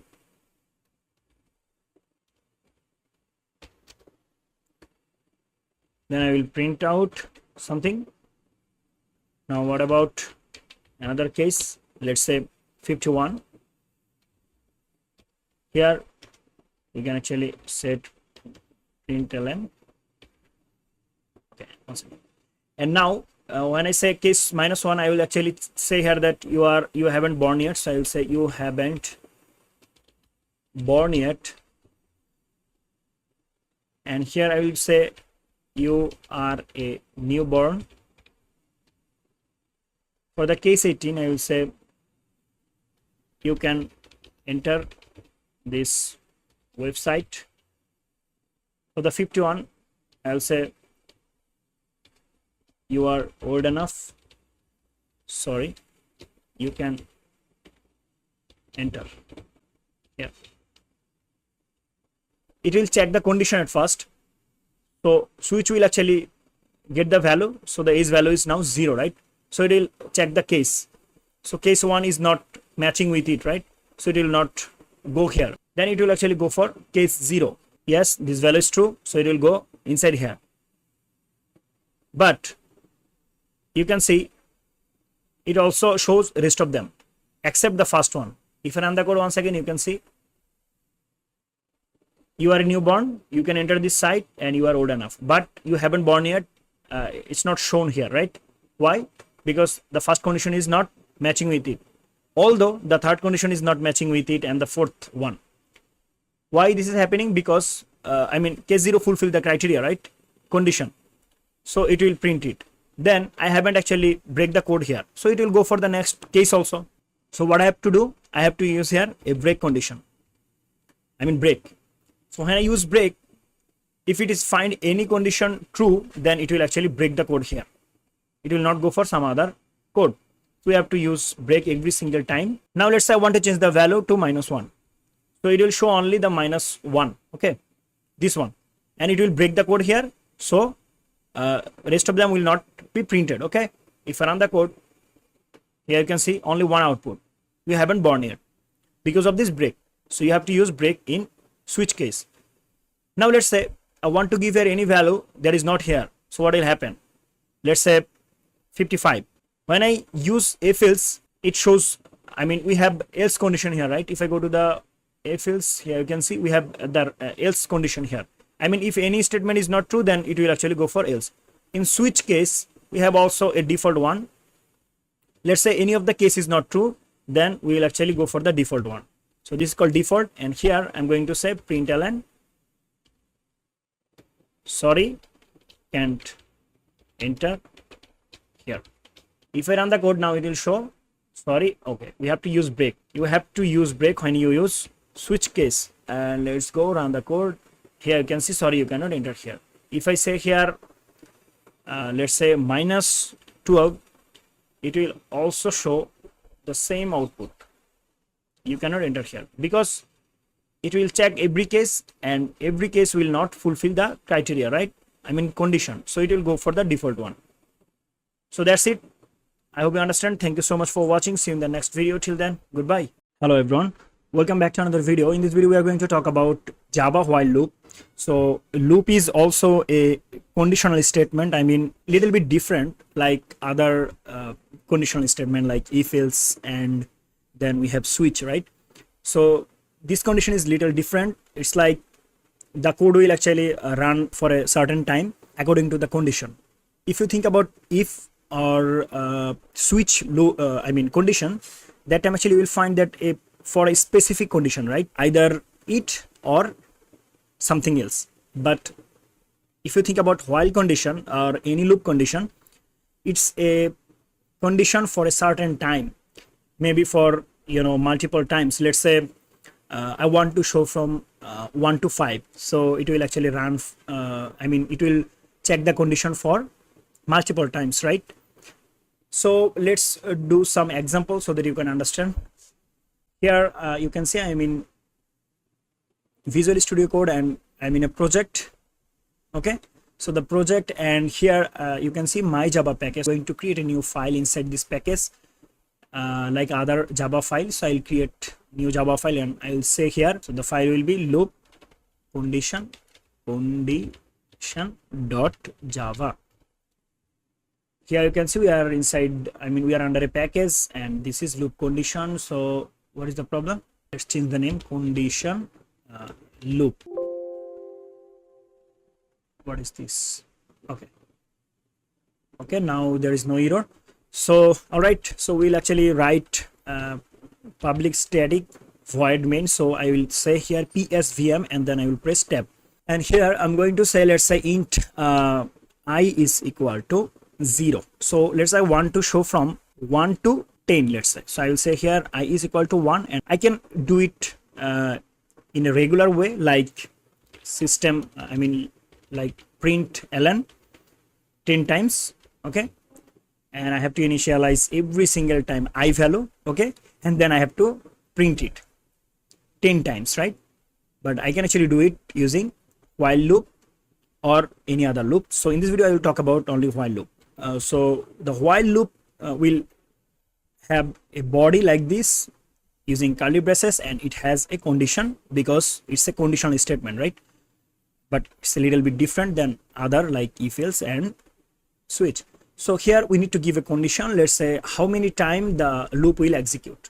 So here I will say I smaller than, let's say I want to show from 1 to 10, right? So either I can say I smaller than 11 or I is smaller than or equal to 10. So what will happen here? I will say, so actually I don't want to show them in a new line. I will say here print. Okay, and here I'm going to say \t for the tab. So I have to use here double quotation and then \t. Okay, for the tab. And here I'm going to say colon then plus I. So it will print all the I value one by one. So if I run the code, here you can see the output. OMG, what is this? We need to increment it, right? So I have to say I plus plus like this, and now I can actually run it. So run Java, and here you can see 1 2 3 4 5. Okay, I can actually remove this problem. If I run the code once again, all right, so 1 2 3 4 5 6 7 8 9 10. So we have to give a condition, and then condition will run for a certain time, I mean until it's fulfill the condition. And here we have increment the I value, because first of all, when I value we have initialized I value as 1, right? So when it enter the condition, the I value is now 1, so we have to increment it to the next value, and that is 2. So I plus plus. So the first time I value is 1, then I plus plus, now I value is 2, so 2 is smaller than or equal 10, yes, fulfill the condition, so 2, and like this it will do like 10. Okay, then I value will be 11 here, and now it will check the condition once again that 11 is smaller than or equal to 10, no, so it will break the loop. It will go outside, it will not print anything, so it will show from 1 to 10. I hope you understand. Thank you so much for watching. See you in the next video. Till then, goodbye. So in our previous video we have talked about while loop. So we know about some conditional statement, and loop is one kind of conditional statement. So we have talked about while loop. Now in this video we are going to talk about for loop. So let me comment out this. I'm going to use it like this. So let me say here. Now let's go for loop. So what is for loop? For loop will act like while loop, but in a different way. So let's say I want to print from 1 to 10 once again, but in for loop. So I will say here for, and for loop also have a condition, okay, conditional statement, and then a body, because if the condition is true, then it will actually enter in the body. Okay, so condition is here, let's say int I is equal to, let's say I want to print from 1 to 10, right? So I will say I is equal to 1, and here I will say I smaller than, let's say now 11, or I can say I smaller than or equal to 10, right? So I will say I smaller than 11, I plus plus. For the while loop we have to increment I value inside the body, right? But here you can see we are implementing everything inside the conditional statement. Now here I'm going to say println,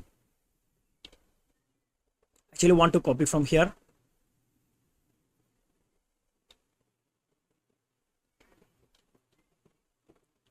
Okay, now it will actually show me 1 to 10. If I run the code, here you can see 1 2 3 4 5 6 7 8 9 10. So it's same as while loop, right?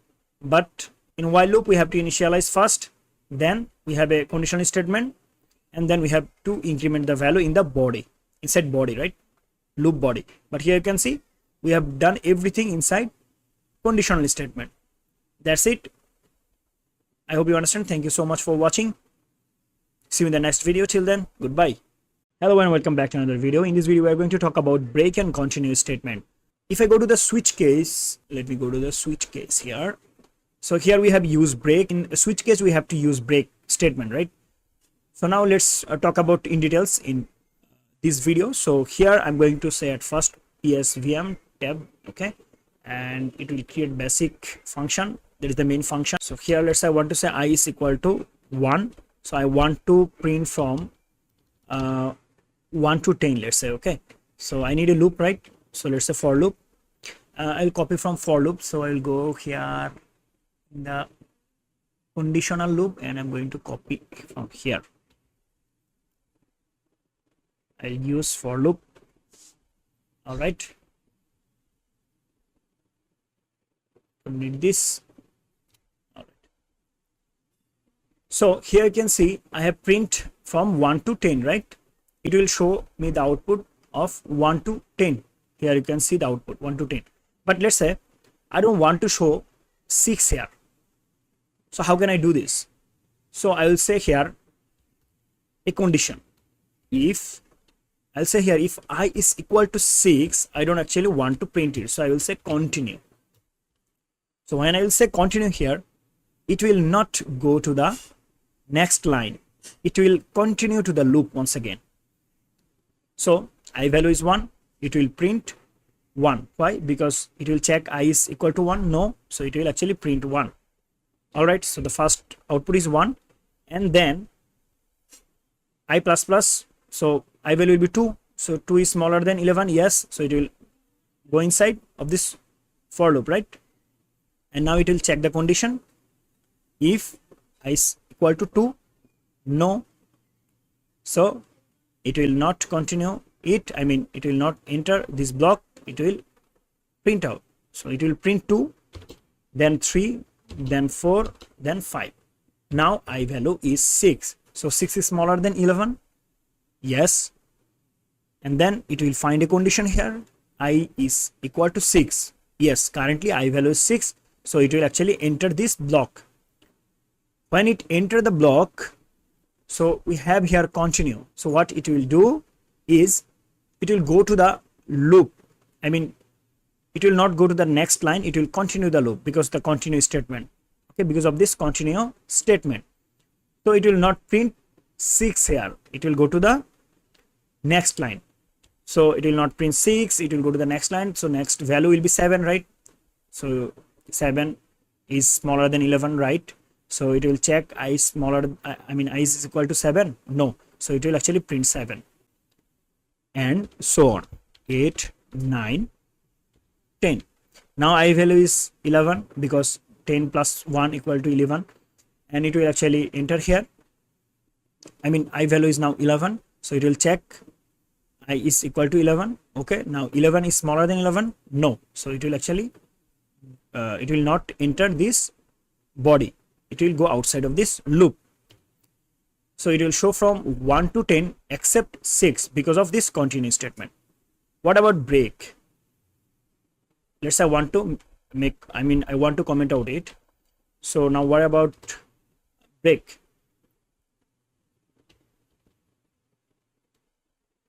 So I will go here and I will copy it. Now let's talk about break. So break will break the loop, continue will continue the loop, and break will break the loop.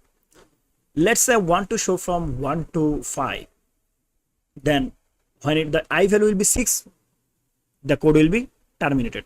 So how can I do this? I will say if I value is equal to 6, actually I'm going to show I value from 1 to 5, and when I value will be 6, it will break the loop here, okay? It means it will now it will not continue the loop, it will break the loop, so it will go outside when the I value is 6. So first of all I value is 1, so it will print 1, when the I value is 2, it will print 2, for 3, 3, and then 4, then 5. Now I value is 6, so it will check this condition, yes, the condition is true, then it will actually break the code, so it will go outside the code, it will not print other number. So now let's check. If I run the code, here you can see it will show from only 1 to 5. So I hope you understand what is continue and what is break. Continue will actually continue the loop, and break will break the loop. That's it. Thank you so much for watching. See you in the next video. Till then, goodbye. Hello everyone, welcome back to another video. In this video we are going to talk about array in Java. Why we need array and what is array? Array is a collection of variables. So how to declare array? So to declare array you have to use data type, then this square brackets, then variable name. So let's say I want to declare integer data type, and then this square sign, then I will say number, like this. All right, then now let's go for the creating array. So how to create array? We just have to mention the variable here. So here we just have declare it, right? Only declaration, declare a variable array, okay? Array, okay. Here I will say number is equal to, I will say new int, and now I have to give the array size. So let's say I want from I want to store here 5 value. So let me cut it from here. I don't know what is the problem, so I'll go here and I'll paste it. So this is how actually we can create an array. Declare and create at the same time. Okay, first we can declare the variable, then we have to say number is equal to new integer and then the array size. So in array, index number start from 0. Let's say I want to add value, okay, in number array, so I will say number, so the first index will be 0, right? 0 is equal to, let's say, 10. Number, the second index will be 1 and the second index value, let's say, 20. Then number, second index, and then 30, let's say, index number 3, then index number 4, let's say 50. So we can actually give here index number 5, because if I count it, then here you can see 1 2 3 4 5. So now I will say here public static void main, and here I'm going to cut it, and inside the main method I'm going to paste them. So now let's say I want to print them. So how to print? So I will say here number and then index number, let's say 0, so it will print me 10. Here is the output 10. And let's go for second index, so I will say 1. Here you can see the value is 20. Now let's say I want to know the array size. So how can actually I know the array size? So we have a method here, and that is, let's say I want to find out the length, so I will say integer length is equal to, I will say number dot length. So this function will actually return me the length of the array. So if I say len, here you can see the array length will be 5. Here is the output 5. Now let's say I want to show every single element from an array. So how can I do this? I will say for loop, and here I'm going to say integer I is equal to, index number will be start from 0, so I will give here I is equal to 0, and then I will say I is smaller than what? 5, right? Because my length is 5. So let's say I don't know my length, so how can I know the length? I can actually say here that len, okay, because I find the length from this integer. Okay, all right, so I'll say here I plus plus and done. Now here I'm going to say println. Let's say I want to comment out this line, so here I'm going to say numbers, then index number will be I, and I want to use here tab, so I will say double quotation then backslash t, right, for the tab, and then I have to say here plus sign to concatenate the string. All right, so now if I run the code, it will show me 10 20 30 40 50. Why? Because of this println. If I remove this ln from here, so it will show me in the same line but with enough space. Here you can see 10 20 30 40 50. So this is actually, you can print all the value, and you can actually print single value from an array through index number, right? That's it. I hope you understand. Thank you so much for watching. See you in the next video. Till then, goodbye. Hello everyone, welcome back to another video. In this video I will show you how you can take user input, and how can you take all the input inside the array, and then you can actually do summation. So for this I need to create a new file in my package. I'm going to create a new file in the package, and here I'm going to say addition.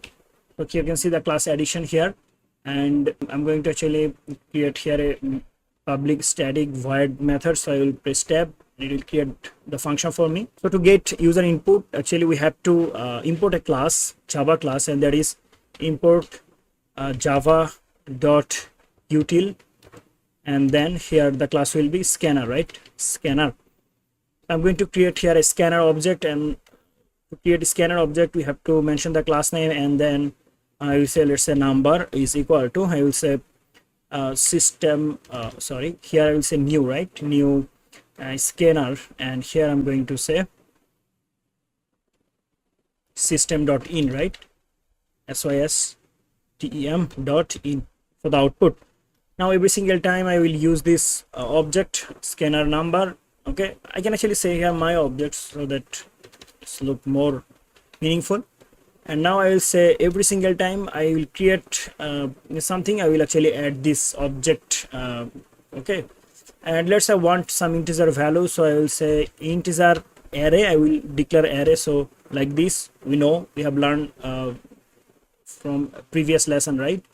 Here you can see. So to declare array and initialize array, we have to say here int, and then the variable, let's say number.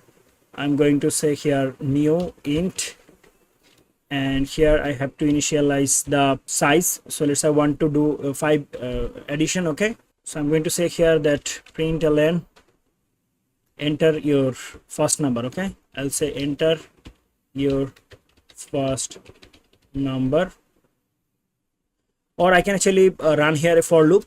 Okay, for all the arrays, I will say here for, and here I'm going to say int I is equal to 0 because I want to keep them inside an array. So array index will be start from 0. That is the reason actually I have start I with 0. Okay, so I know the integer, I know the length, right? Okay, so I will say here that number dot length, length, length. Okay, so I have to say here a condition, so I is smaller than number dot length. Here I'm going to say I plus plus to increment it. All right, and here I'm going to say number, the index number will be I, okay, is equal to, here I'm going to say my object, right? My object dot, so this is integer, so we'll use next int, and that's it. So it will actually run according to the array length, and then it will actually store the index number. Okay, all the index number. And here I'm going to say, now I want to actually print it, so I will say, okay, let me just say here I'm going to use a prompt. So I will say here println that enter all 5 number. Okay, enter 5 numbers here, 5 random, okay, random number here. Okay, and here I'm going to say println sum of all the numbers, and here I'm going to run one more for loop. I'm going to say here int I is equal to 0, I smaller than number of length, then I plus plus. Here I need integer sum, and sum is equal to let's say I want to initialize sum as 0, so I will say sum is equal to sum plus number of the index, so that is I. And I'm going to say here println, so I will not use here println, I want to show them in a single line. So okay, I don't actually want to show here.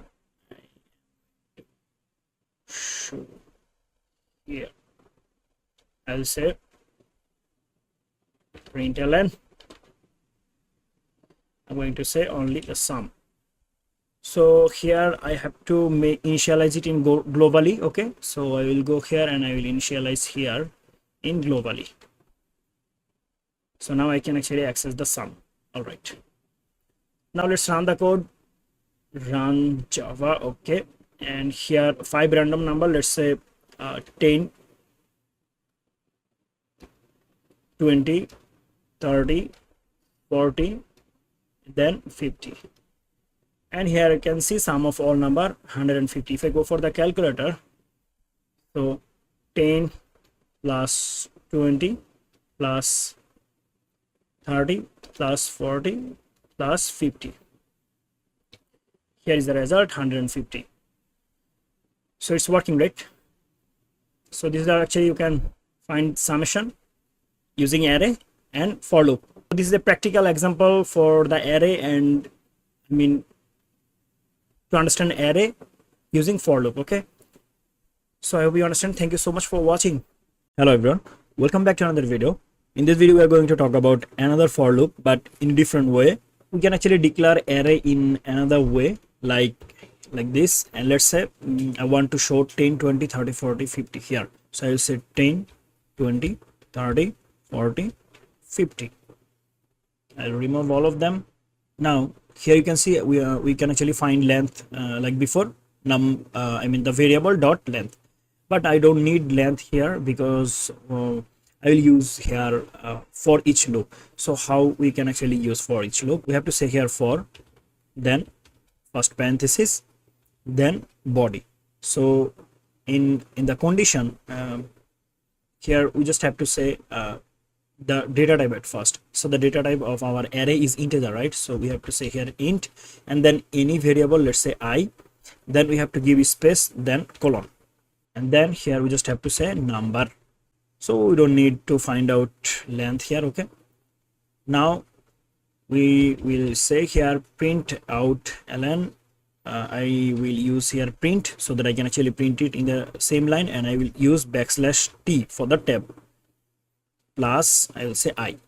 For each loop will automatically I mean we don't have to give here index number and I mean the starting point and the condition also, like to find out the length like other for loop. If I go here you can see the for loop, so I will copy it with, so here I'm going to comment out it control plus slash. All right, so here you can see we have to initialize the index value also, right? Then we have to find the length also, then we have to increment it. But in for each we don't have to do it, we just have to initialize the variable with data type, and it automatically will actually take the length, okay, and it will run for loop until the length will complete. Okay, I mean the condition is fulfilled. So here you can see int I, then we have to use colon only, and then the variable name, I mean the array name, okay, number, and then so this is the current value of index, right? Here I mean in this variable actually we will store all the index number, okay. So we will actually print I, right, not number, I here. So we just have to print I here. That's it. If I run the code, it will show me 10, 20, 30, 40 and 50. Run Java. Here is the output 10, 20, 30, 40, 50. So I hope you understand the difference between regular for loop and for each loop. So this is called for each loop. For each loop. Alright, I hope you understand. Thank you so much for watching. See you in the next video. Till then, goodbye. Hello everyone, welcome back to another video. In this video we are going to talk about multi-dimensional array. So in Java we have two types of array. The first one is one-dimensional array. So far we have complete one-dimensional array, and we have another option, and that is multi-dimensional array. For multi-dimensional array we have 2D array and 3-dimensional array. So 2D array is very important. So in this video we are going to talk about 2-dimensional array. So how you can actually initialize a 2-dimensional array? If I think about a one-dimensional array, the array will initialize like this, right? And then a variable, let's say number, and equal to, we just have to say here new int, right? And then we have to give the array length, let's say 5. But for 2-dimensional we have to use 2 square brackets, and here we have to give another value. So first square bracket is for the row and the second one is for column. So 2-dimensional array means we will play with row and column at the same time. So the first square, so now we have to initialize the row value, let's say 2, and the column value, let's say 3. Now let's insert value in it. So I will say number, then we know index will be start from 0, right? So the first index is 0, 0, and we want to input, I mean insert value like 10. I have 2 row here. This is first row and then second row, right? So this is the first row, and in first row I have multiple column, let's say. So here is the value is 3, right? So I have 3 columns. So call 1, then call 2, then call 3. So here you can see, I will say here row 1, let's say row 1. So for row 1, I need to count all the column at first, right? So if I think about row 2, and row 2 also has 3 column 1, column 2, and column 3. So now if I think about row, then we have value 2 here, right? So the index will start from 0, and the index of row will be 0 and 1, right? And if I think about column, then index of the column will be 0, 1, 2. So for the first row, so we have to go through all the column at first, right? So it will be like 0, 1, 0, 2, 0, 3, right? Then we can actually go to the next row. Then the row will be what? 1. So 1, 0, 1, 1, 1, 2, right? Now this is the reason why I'm using here like this. I have to set value 20. Why? Because we have to complete our row index first, right? But when I go to complete the row index, here you can see we have 3 column also. So for the first row, we have 3 column, right? So first row index is 0. So we have to go with all the 3 column at first. So 0, 0, 0, 1. Now we have to go for 0, 2. I'll say number 2-dimensional array, and here I have to say 0, 2. And the value, let's say 30. Now our first row, all the column is done, right? And now we'll go for the second row. So second row index number is now 1. So we have to say here number 1. Okay, index number 1. But think about the column. This is the first column, right? So index will be 0. And the value, let's say 40. You can give here any value, right? So 40 for now, let's say. Then we have now index row index is 1, right? And then column index is now, so this is the second column, so column index will be 1. And here I will say 50. Once again number, and then we have another column for the second row, right? So the row index is now 1, and the third column index is 2, right? Okay, so we'll say here 60. Now let's say I want to show them. So I have to run here a nested loop. So we are introducing here a new loop, and that is called nested loop. I mean loop inside a loop. Okay, so I will use here for loop, and here I will say int I is equal to 0, y, let's say x. Okay, or I will say here row, so that you can understand well. So row will index number will be start from 0. So I will say here row is equal to 0, and I will say row is smaller than our row value. So our row value is 2, right? And then I will say row plus plus. So I will go inside this for loop, and then for every single row we have 3 column, right? So we need another for loop to run all the column. So I will say here int column, and column index will also start from 0, right? That's why 0. Then I will say call is smaller than our column value is 3. Here you can see column length is 3, and then I will say call plus plus. And here we want to print, I actually want to show them in the same line. So I will say print, and here I'm going to say here \t for the tab, and I will say plus. Here I want to show number array, and where I'm going to give here at first row, right? And then next one is column. I will use like this. So now our loop will go with the first row. So the row is index is 0, and the row will run for twice because the row length is 2. So for the first time it will go inside the loop, because it will fulfill the condition. So now row index is 0, but here you can see we have 3 column, right?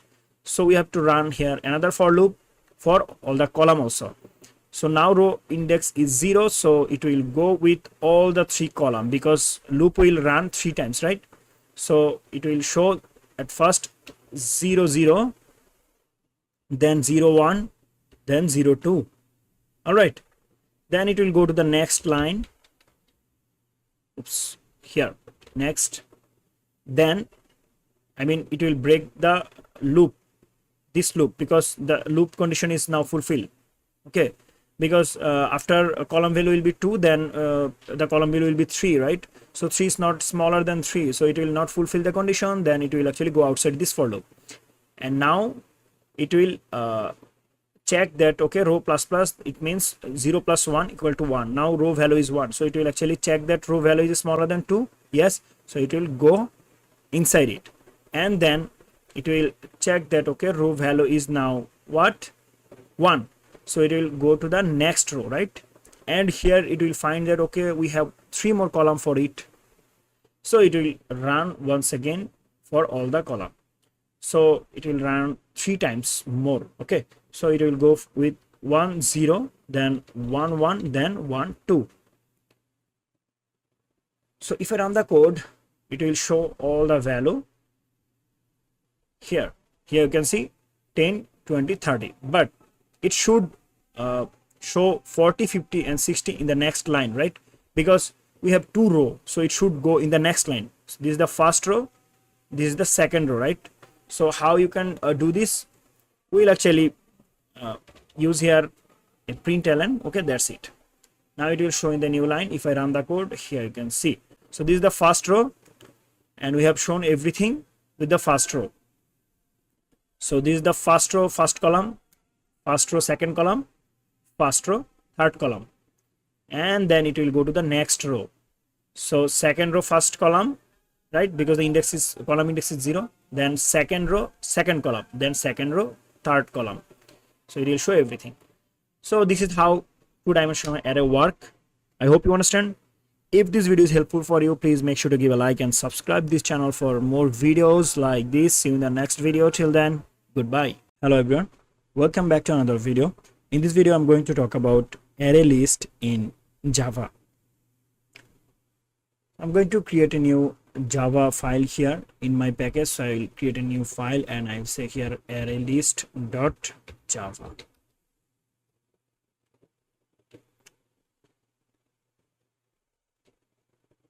All right, so I'm going to say here public static void main method. So if you think about array is a static process, but array list is dynamic. So static means you have to mention the size also, right? Array size at first. If I go to the array in Java, here you can see you have to mention the array size. But in array list, you don't need to actually mention it because it's dynamic.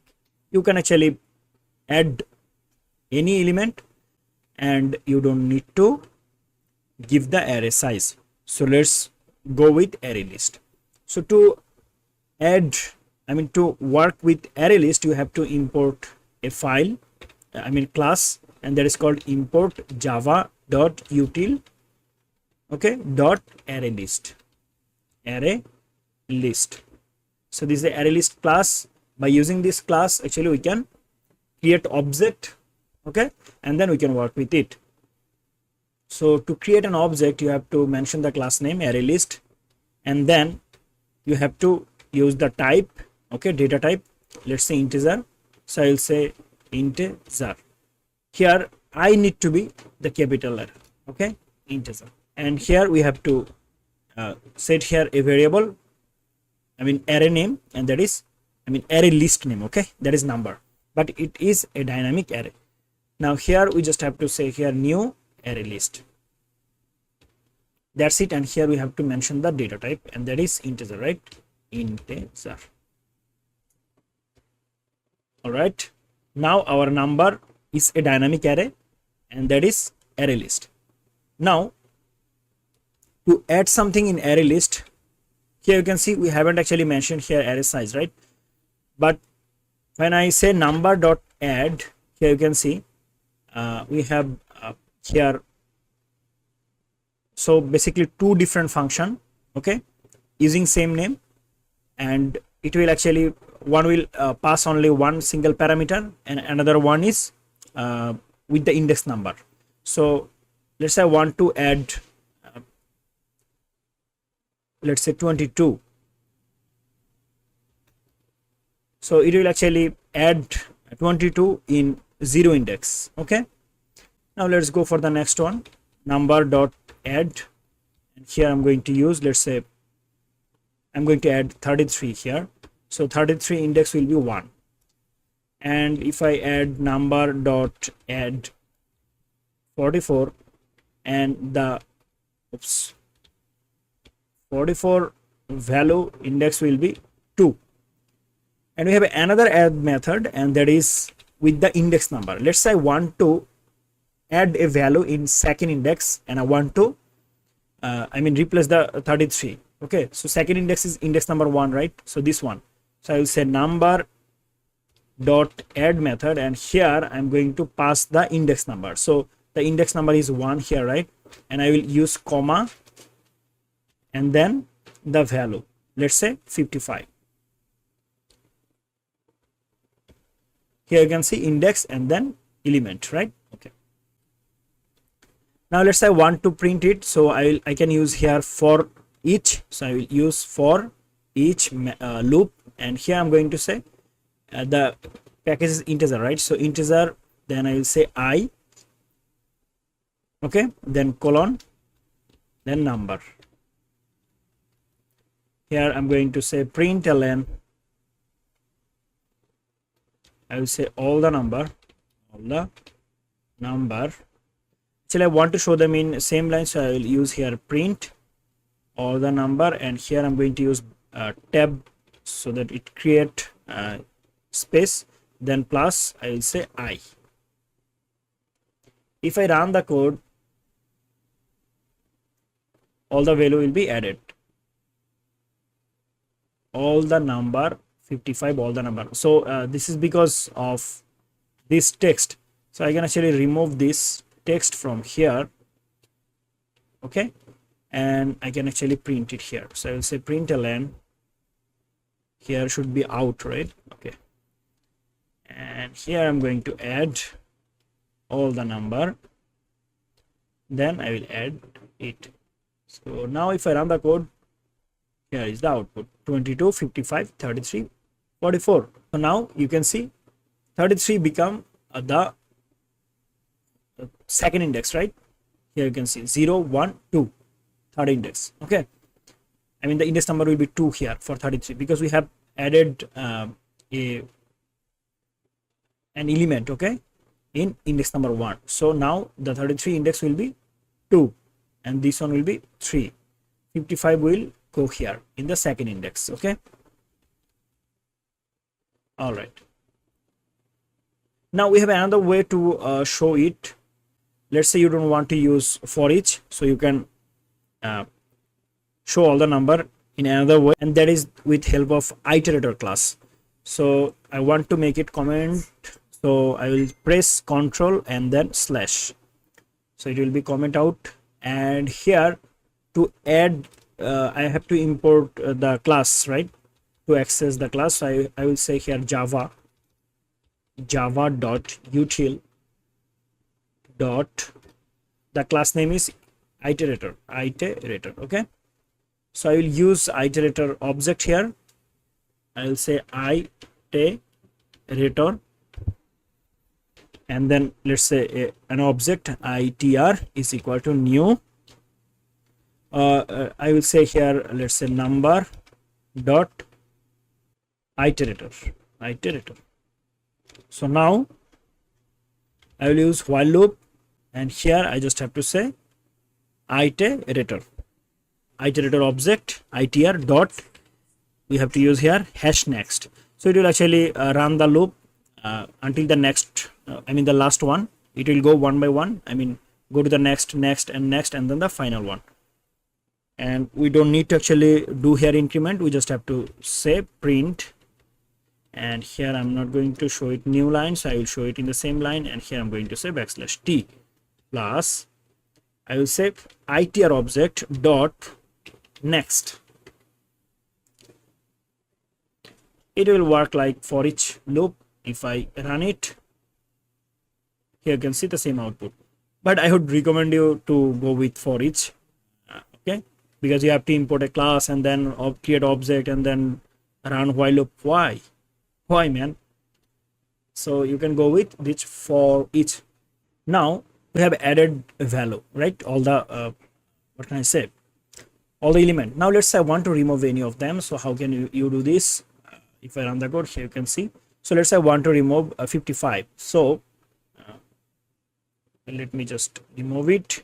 So I will say number list dot remove function, and here I have to say index number. So let's say I want to remove 55, right? So 55, we have added 55 in index number 1, right? So I have to say here index 1. That's it. Now if I print once again, I will say now all the number, or you can actually say here current numbers. So here you can see for 22, 33, 44, right? All right, because we have removed it, right? Okay, I can write here println so that it go new line. All right, so now let's run the code once again. And here you can see at first we have all the number 22, 55, 33 and 44, and now we have a new number that is those are 22, 33, 44, because we have removed the index 1 value, right? Here you can see remove index 1.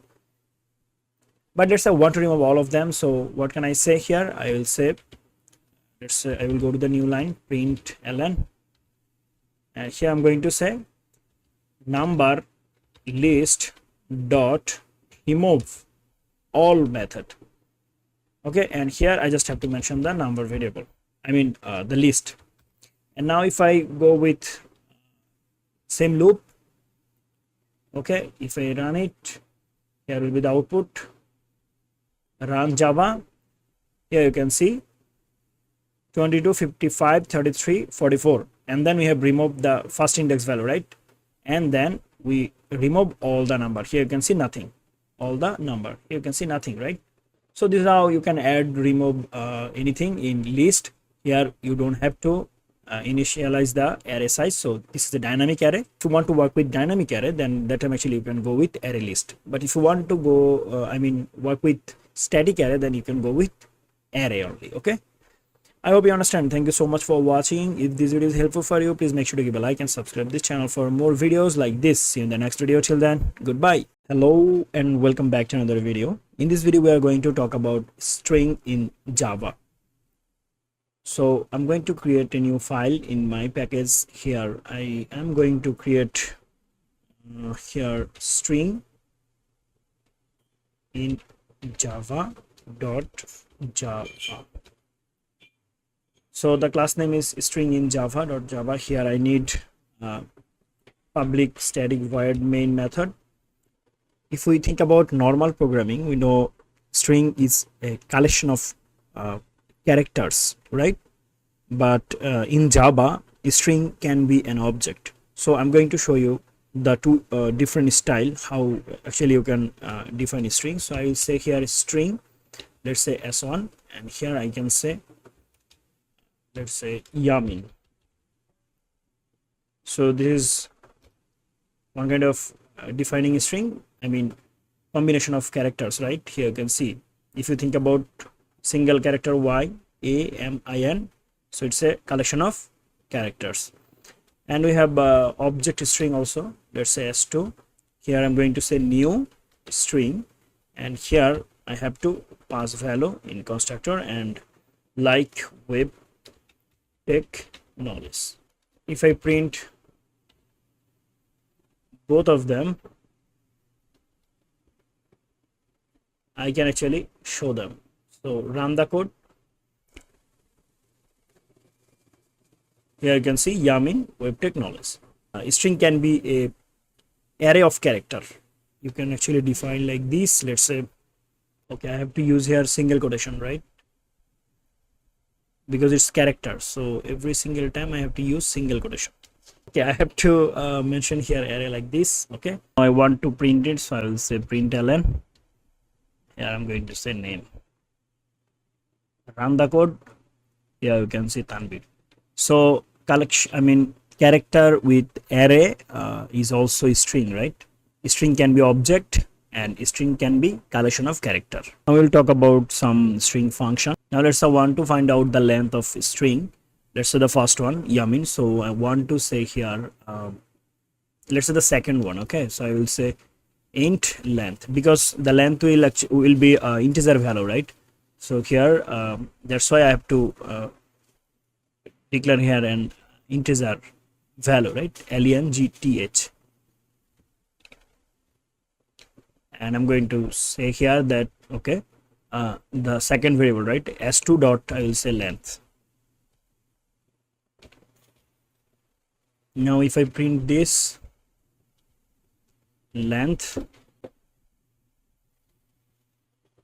here you can see the length is 18.